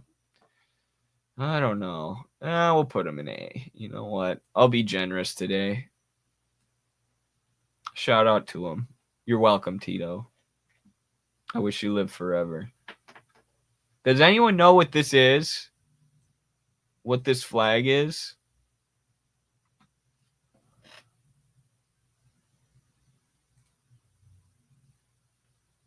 That's not what I want. What is that flag? Someone help, please. Oh, it's South Yemen. Okay, that's why I didn't know it, because it no longer exists. South Yemen was awesome. There was a good chance that I believe North Yemen had a leader who was elected, and he was like a nationalist leader. But he wanted to unite North Yemen with South Yemen. And it would have been so awesome. Yemen has a history of based politics. You all know they're based today with the Houthis, right? They have a history of this. They had like a super based government in the north, I believe. And then in the south, they had the communist government plus a lot of Yemeni nationalists who supported the communist government. And there was like a U.S. coup in the north or something. And then they ended up fighting a civil war, and the unity never happened, and the communist government went away, which is a tragic story. But of course, the Yemenis are still extremely based with the Houthis, who are essentially, Arab communists. So really tragic story. But shout out to Yemen. Always been attacked by imperialism. We'll put them up at the front of B here with Afghanistan. Almost done, guys. Almost done. 2 more. We'll start with Burkina Faso under Thomas Sankara. Amazing, uncorruptible man. Completely uncorruptible man. Sold off all the government's luxury goods. Launched campaigns to plant trees and teach people to read and give people education and healthcare. Brutally murdered in a Western coup. Didn't do enough to crack down upon the traitors within his own administration, and he was betrayed by his best friend, Blaise Compaoré, who had been taking Belgium, I believe, and maybe U.S. money, working together with whatever Western intelligence agencies. So Sankara's definitely a personal hero of mine. I love that guy. So they were Marxist-Leninists but failed, which means we should put them in A. That's where most of the failed ML states have been going. Why is Burkina Faso so much bigger than the rest? And I mean, now, could you even consider them a socialist state today under Traoré? I mean, it's a very reasonable thing to propose. Number 1, or the last one, which will be in number 1, the USSR. I know that all the other socialist countries who ultimately failed, were not an S tier, but the USSR gets to be an S tier by being virtue of the very first socialist experiment, the one that paved the way for all the others. So every other socialist country, including China, and China did this extensively, could look at the USSR and say, what did they do right and what did they do wrong? Right? They could learn from their mistakes and from their successes. And this was a huge reason for the success that the Chinese had, especially in the early years, studying Soviet central planning and how it operated. The October Revolution changed the world, right? It showed that the toiling masses, the working people of a country, could form their own state, their own government, and govern themselves, that they didn't need the overlords. Right? That these myths about us needing to be ruled by capitalists who are so much smarter and genius than us, that these myths were not true, and the working people could create their own government, a government which vastly increased life expectancy and standard of life, teaching everyone to read, bringing everyone health care, industrializing the country, defeating the Nazis, giving everyone more vacation time, giving their citizens more calories than what American citizens were getting, but with even healthier food. right? Not even healthier food, but with healthier food. The USSR was the inspiration for the rest of the world. It was the model for the rest of the world to follow. And sometimes, like here in the US, the CPUSA followed that model a little too closely. Instead of doing what the Chinese did, learning from the Soviets' mistakes and applying Marxism uniquely to their own unique conditions. But still, the USSR paved the way for everything after. And we owe a great debt. We should all be very grateful to the man Vladimir Lenin and the other Bolsheviks who led that 1917 revolution. The day that shook the world. 10 days that shook the world. That's the name of that John Reed book, right? That's a good name for the book, because that explains why the USSR was what it was. Like, even because it shook the world. It inspired workers globally. Even the Zapatistas in Mexico, who were anarchists, loved the Bolsheviks. Right? And they were like, we should do what the Bolsheviks are doing. This was before, I think, Marxism, Leninism. It was because Stalin was the first person who coined that term. It was before Marxism, Leninism was being spread. So you had these anarchists in Mexico who were like, yes, Bolshevism's awesome. We should do exactly what they're doing. They wanted to be Marxist Leninists. They just didn't have the theory yet. All right, there's the list, folks. What do you think? Should I download it? Is this going to give my computer AIDS? There we go. Maybe I should tweet it out. Which ones do you disagree with the most or agree with the most? Let me see if I made any mistakes here. Nepal could definitely be lower. Definitely could be lower. I just don't know enough about it. Yugoslavia could be lower for sure. For sure, a lot of people would drop Yugoslavia lower because of the stupid debates Tito had with Stalin and, insisting upon going his own way. I don't know. It looks pretty good, though. I guess Poland and Czechoslovakia could be higher. The Czechoslovak Soviet Republic, or Socialist Republic, not Soviet, Socialist. They could be higher. I just don't know anything about them. And Pol Pot should be S tier. All right. Right as I did that, I get this super chat. I can't say I agree, but thank you very much, Virginian Communist, for becoming a member. Enjoy all of the perks that come with that. Appreciate all the gifts and donations we've gotten today. Y'all are the best. At least the light bulbs turned on when Tito was in charge. When Tito was in charge, my toilet still flushed. If Tito is still around, I would have a working phone.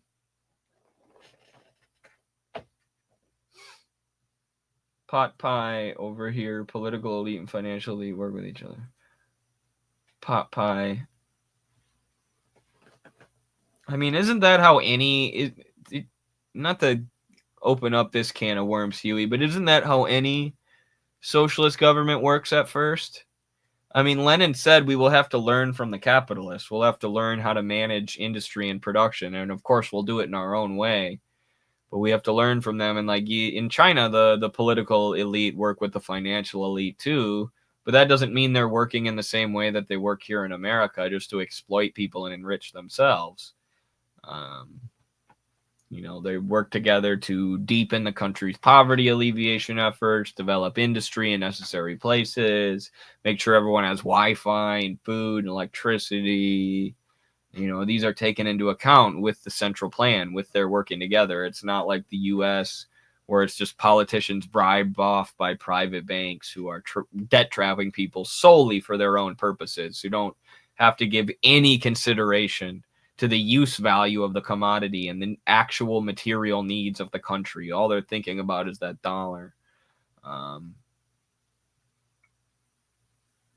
Vietnam belonged in F tier. There wasn't even an F tier, Huey. See, you're just being ridiculous.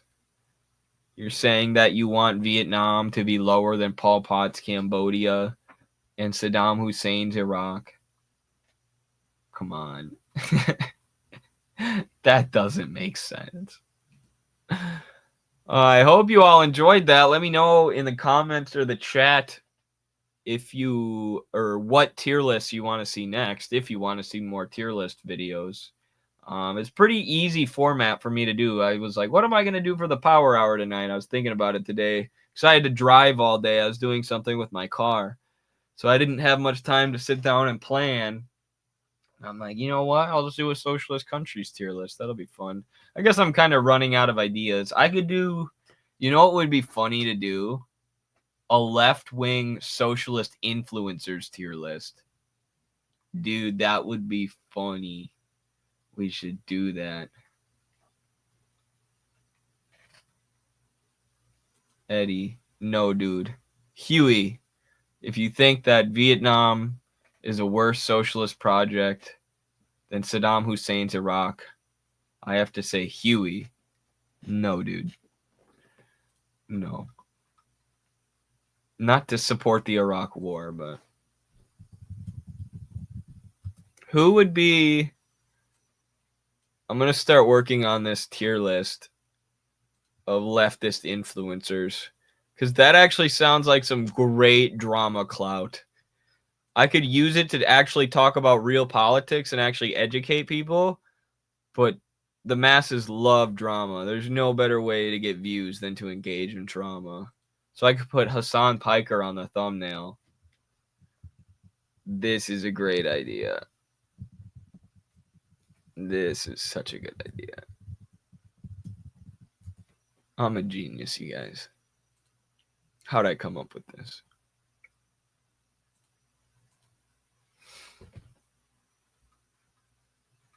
Well, I could have listed Kerala, too. Does the state of Kerala in India have a flag? Do they have their own flag? I think they do. Kind of. Yeah, it's like an elephant. 2 elephants. I could have ranked them, too. I should have added them to the list, actually. It's a state in India, but still socialist. They get a lot of their money through remittances, but then they turn that into taking care of their people and having really high welfare rates or rates of social welfare. They outperform India in everything, like rates of happiness, rates of showers taken, rates of healthcare, education, stuff like that. They body the rest of India. So thank you, Scorpion Sag, for the $5 and the interesting question. I appreciate you, comrade. Thank you so much.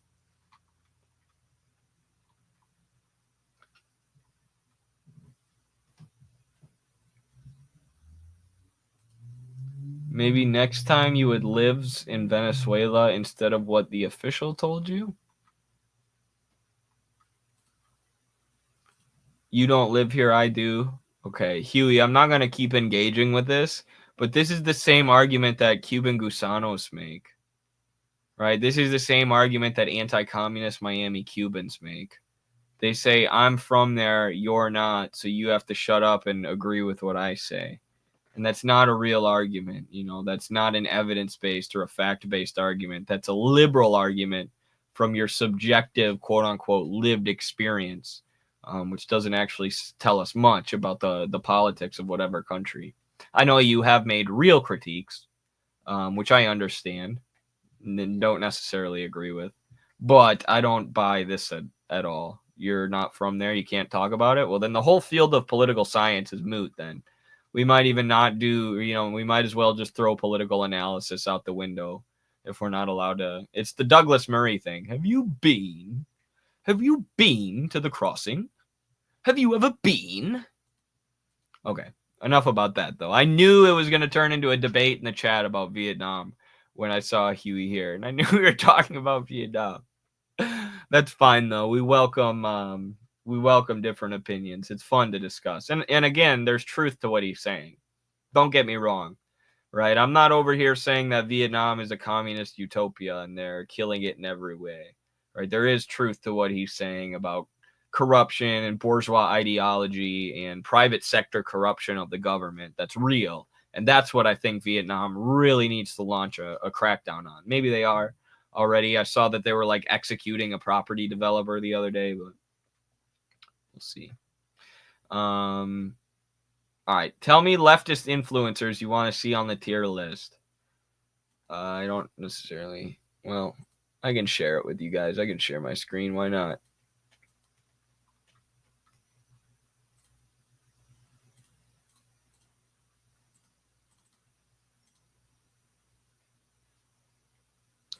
So first, you guys are helping me actually build it this time. Okay, I'm going to build it on stream so I don't have to do it by myself in my kitchen again. You have to help me so I don't forget anything good like I forgot Kerala on the last one. Hassan Piker, Haz Al-Din, Jackson Hinkle,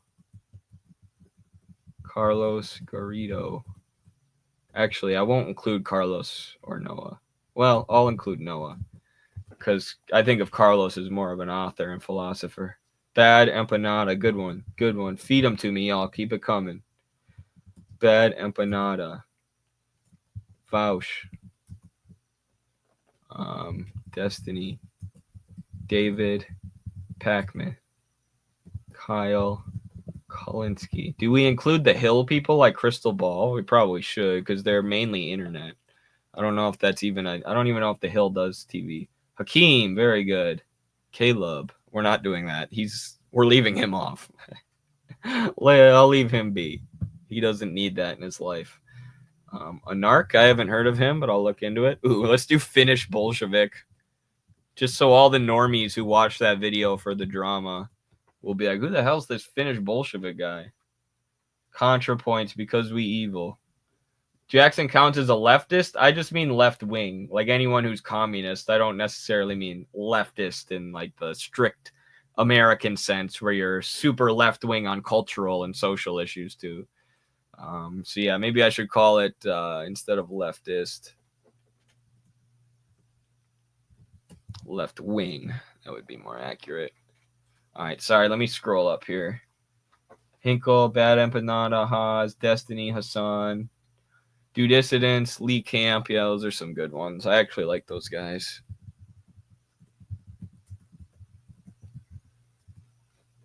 Dissidents, Lee Camp. Fellow Traveler. Yep, I'll put him on there because I actually listen to him. Usually when he puts out a new video, I'll give it a listen.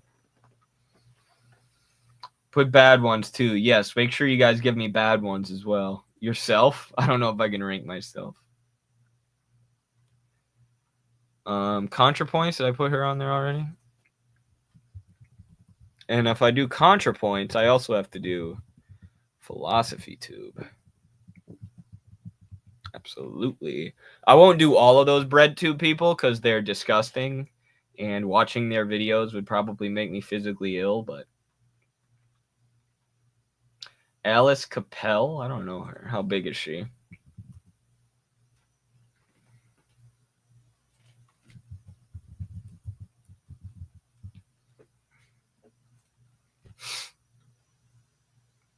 Oh, yeah, I've seen her. I'll put her on there. She's cool. She's a smart lady. Big Joel, isn't that one of the guys? That guy who does movie reviews? Ugopnik. Second thought. I'll probably just do the deprogram together. Sam Cedar, good one, good one. Jimmy. RBN.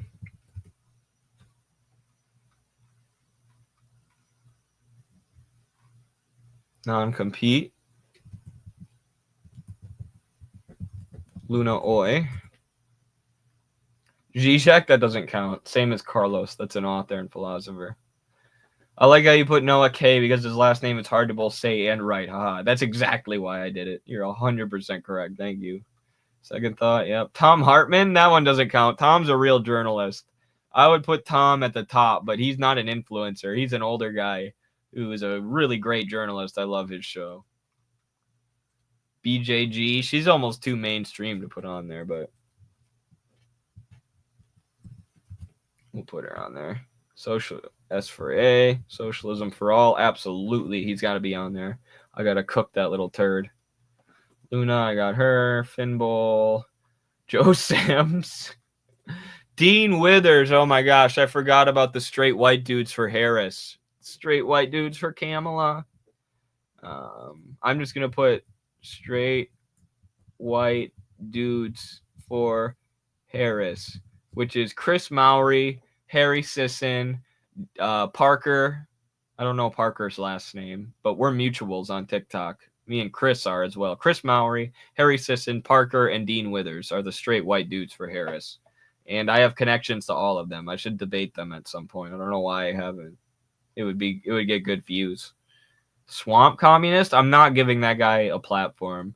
All that guy does is hop on cancel campaigns on Twitter. Literally, that dude never misses a cancel campaign.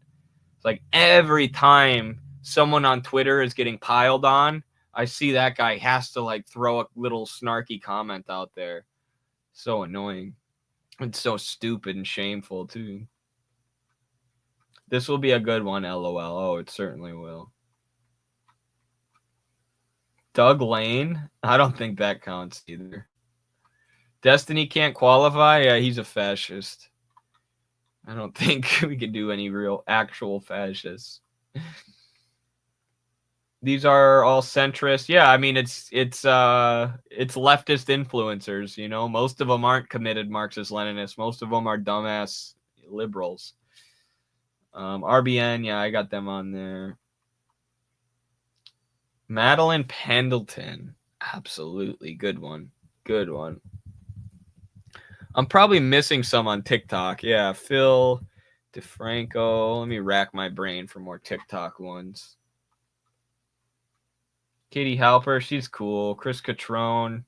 I consider him more of a professor. Katie, I consider more of an actual journalist than an influencer. Black Red Guard. I'll give him a platform. I see him as less nefarious than Swamp Communist. Philosophy Tube is so cringe. Absolutely. Rockhill, he's a philosopher. Do you include Gray Zone? Consider them to be actual journalists. The list would literally start to smell. Jason Hickel, author. ContraPoints. Doug Lane, publisher. Michael Brooks and the Chapo crowd. Thank you for the $5 super chat and the great suggestion. I will put Michael Brooks on there. I spelled card wrong. Because Michael Brooks inspired me a lot. He taught me a lot. He was becoming a Leninist at the same time that I was.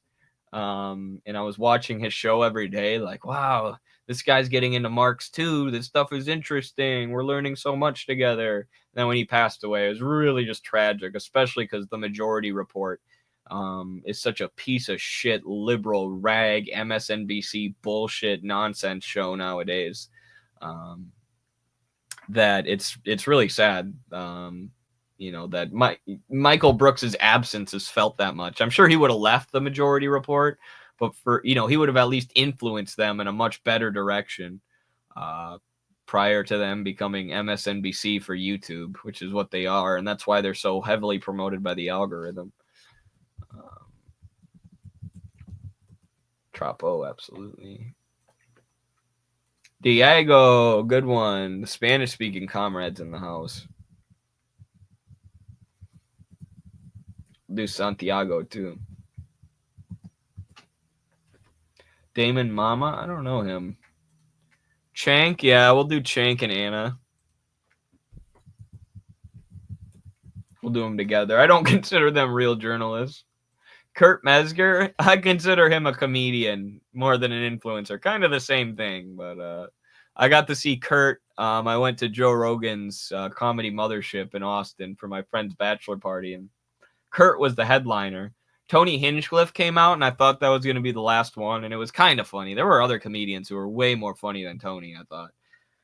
But either way, then Kurt came out after Tony, and I was so hyped. I was like, oh my God, I've seen this guy on my computer and my TV screen so many times. Now I get to watch him do comedy. It was like quite political, his comedy too. It was very funny. Very funny. Yes, I already did Kyle. The cringe Irish dude, Paul, Marxist Paul. I guess. We need some fillers in there. Cockshot, he's an academic. I show speed, yeah. He'd be honorary for sure. Okay, that's pretty good. Put Unruhe on there. The same as I'll put him with Black Red Guard. I'll give him his own slot though. Nice. Ben Norton. I don't love Ben Norton, but I consider him a journalist. Yeah, TYT, Matt Leck. I don't know Matt Leck. Johnny, no, I'm absolutely not putting him on there. Abby Martin, journalist. Owen Jones. Yeah, he should be on there. So should Ash Sarkar. I'll put them together. Oops. Fully automated luxury space communism. Bad Mouse? I haven't watched that guy in forever. Danny Shaw and John Molera. Can't forget the Spader Report. Yes, and I'm actually going to be having Douglas Spader on the show, on the Eddie Liger Power Hour next week. We're going to be ending the show with a Douglas Spader interview. I absolutely can't wait. He's a brilliant thinker. Probably does my favorite news show of all time, the Spader Report, which is on Rumble. So yes, can't wait to talk to Douglas Spader, and he would be S tier for sure. We'll put him on there. Guy's a genius. Straight genius. Ethan Klein, good one. If you can call him leftist anymore. Phil DeFranco is trash tier, yes. Rathbone, good one. My boy. Malumbo. My homies. ACP. Syrian girl? I'm not putting her on there. It's a good one, though. Michael Tracy, journalist. Adam Friedland, comedian. People still listen to Chapo? I don't know. Logo? I'll put logo on there just for the LOLs, the LOLs. I don't know how to spell Daedalus. David Packman, I got him on there. Balkan Odyssey? I don't know them.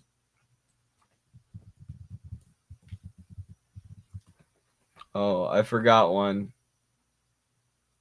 You could consider this guy a journalist too, but Danny Haifong. Aaron, journalist. He was on an ML arc, it seems. David Brooks, yeah. Sorry, I'm way far behind. Someone already said Danny, nice. Sabby, I have RBN already. Volk Vulture. I could do Volk for the lols too. That's so funny. Marxism Today, Andrewism, Red Pen. I don't know any of them. Keith Woods, isn't he a fascist? I mean, a fascist is a leftist. Spader Report. Comrade Batty. Yeah, that's a deep cut. TikTok cut. I'm mutuals with her. She's a homie. She's cool. She's friends with Rathbone. I don't know if they're like dating or anything. But she's very like lib-pilled, but if you see anything lib-pilled on her TikTok, just ignore it or explain nicely to her why you think it's liberal, but she's chill. She's cool. Let it go. Sticks and Hammer 666. He's a fascist? Yeah, I feel like this guy's just giving me a bunch of fascists. Leave Syrian girl alone. I will. I don't want to give all my comprehensive analysis of her. Amy Goodman, journalist. What is this list about? We're going to do a tier list of leftist influencers, and I'm having you guys help me make it so I don't miss any. Strike DR, I don't know them. RTSG, Research Collective. Okay, yeah, this guy's definitely just saying fascist. Volk is in Volk tier. Yeah, we'll have to make a Volk tier. Nick Fuentes, okay. Richard Wolf, academic. All right, that's a good list. That is a great list, actually. That will give us a good video. So next Wednesday at the latest, I have my sister's wedding this week, so I don't know if I'll be able to stream a bunch until Wednesday. But if I get a chance, I will absolutely hop on stream again and do that tier list before the actual Power Hour show next Wednesday. But if not, you will at least get it on Wednesday. So I think, unless I'm out of town already next Wednesday. I should be around, though. I'll make sure to get the stream in within the next week.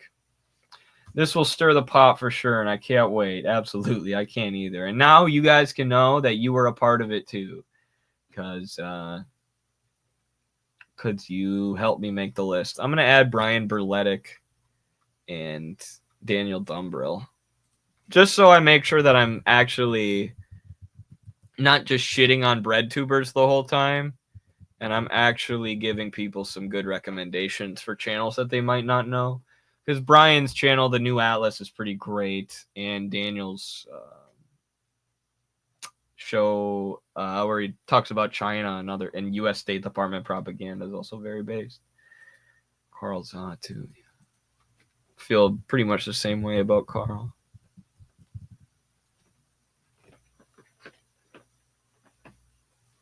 Daniel's awesome. He is so awesome, dude. He's always been so nice to me. Like, so complimentary. Talks about exercising and like fitness with me, which is like my favorite, easiest way to connect with me outside of politics. So, yeah. Anthony Q. Ali. Yeah, he's not really an influencer, though. He's just a guy who everybody likes, so he's got a bunch of followers. I don't think he's like trying to be an influencer or build a career. You know who is, though, that I didn't add is Nico House. I don't know if I want to talk about that because I think the deal with Nico is I like Nico. I think he puts out good content and he likes Midwestern Marx. I don't think he likes Jackson, which, creates tension because obviously we're connected with Jackson. But whatever, we'll dive right into the drama. I ain't scared no ghosts. TDR. What's TDR?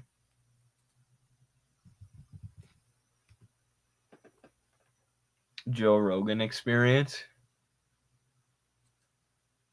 Hard Lens. Tariq Nasheed. I'll put Tariq Nasheed on there. I don't know if all of these will make the final cut, but Hard Lens, yeah, I could put them on there. That would be throwing them a bone. I don't know what happened. They're the most shadow banned account I've ever seen.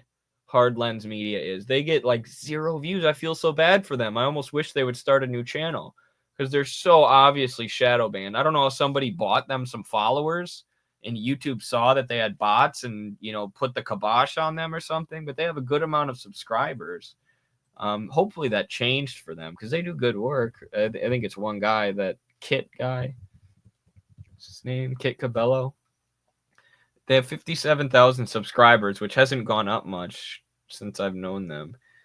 Like 40 views, 80 views, 95 views, and these videos just came out, but it's like, damn, I wish they could get more views. Yeah, I'll rank them, I guess, to give Kit a little shout out. That sucks being shadow banned that bad. They're dealing with a lawsuit clusterfuck right now. Okay, that makes sense. Yeah, I'm sure that could get you shadow banned too, or it could be involved. Something is going on there with their account where they're not reaching as many people as they should be. Something nefarious is going on. I've always thought that just from looking at their account and the subscriber total as compared to their views and their not just their growth, but their lack of growth has always made me think something's going on here. This guy should be getting more views. Why is drama a factor here? Because I'm going to be talking about a bunch of leftist influencers who have giant audiences. And I'm going to end up trashing a lot of them because a lot of the people we just put on that list are absolutely horrible. Imperialist vultures like Vaush. So I'm going to be absolutely cooking them. And that's why it'll start drama. Kit seems like a solid dude. I've always thought that. Oh. No, Huey, you're missing the point. It'll start. This is what I explained earlier.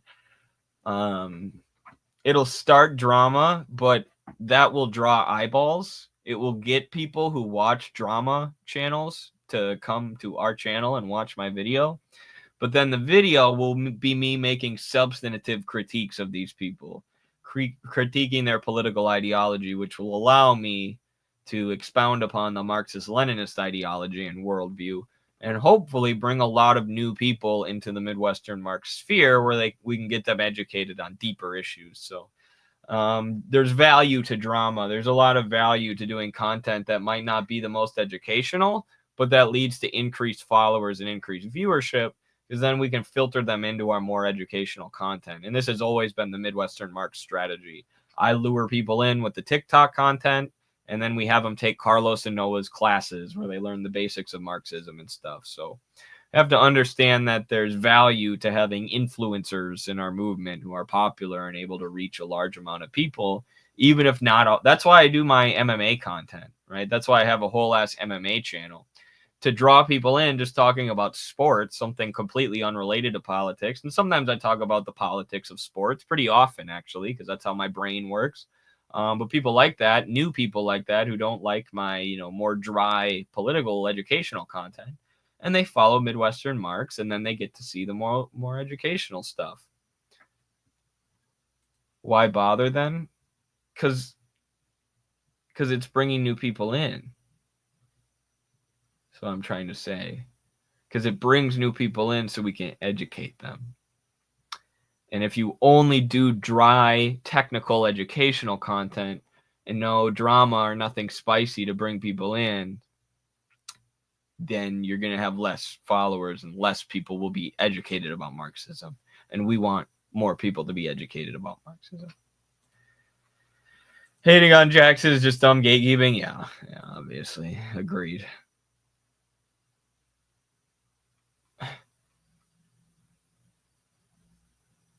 Haven't you been doing that? Yeah, absolutely. Of course. And I'm going to continue to do that. This is just me continuing to do it. You have an MMA channel? Yeah, on TikTok at Edby Liger. I don't have enough time for YouTube. I tried once, but I didn't have enough time for it. Now with the ACP and stuff, there's no hope of me doing a full-time MMA podcast. But yeah, I do TikToks. I pretty much post on there every day about something MMA related. So ACP needs 340 million members. Agreed.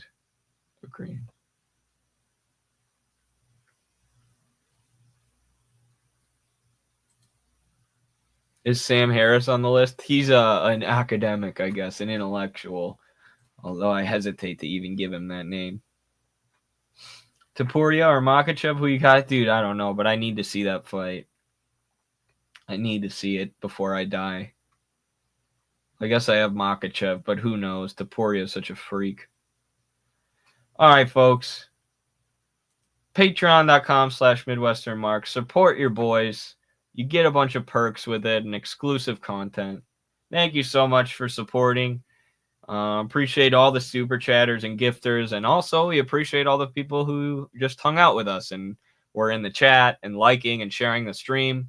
All that stuff boosts us algorithmically and helps the channel grow. It's just as important as the people giving actual money. So even if you're broke or you're 12 years old, you can like, share, and comment on the stream to help boost us in the algorithm. And then make sure you're following us on all our other platforms. If you have an Instagram, X, or TikTok account, make sure you're following Midwestern Marx, because it helps when you boost us on all of our socials. So yeah, acp.us/join. Thank you all for being here. Solidarity. We'll see you in the next one.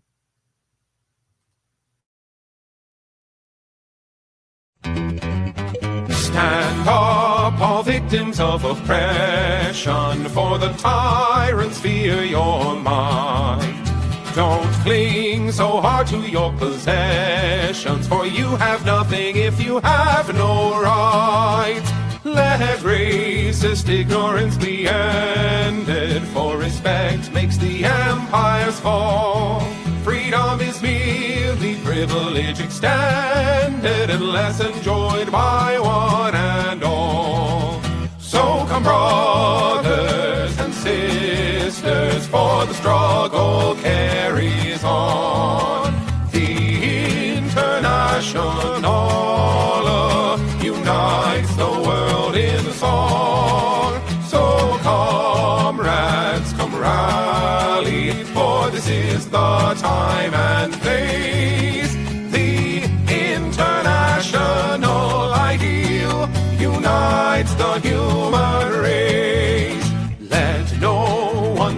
walls to divide us, walls of hatred or walls of stone.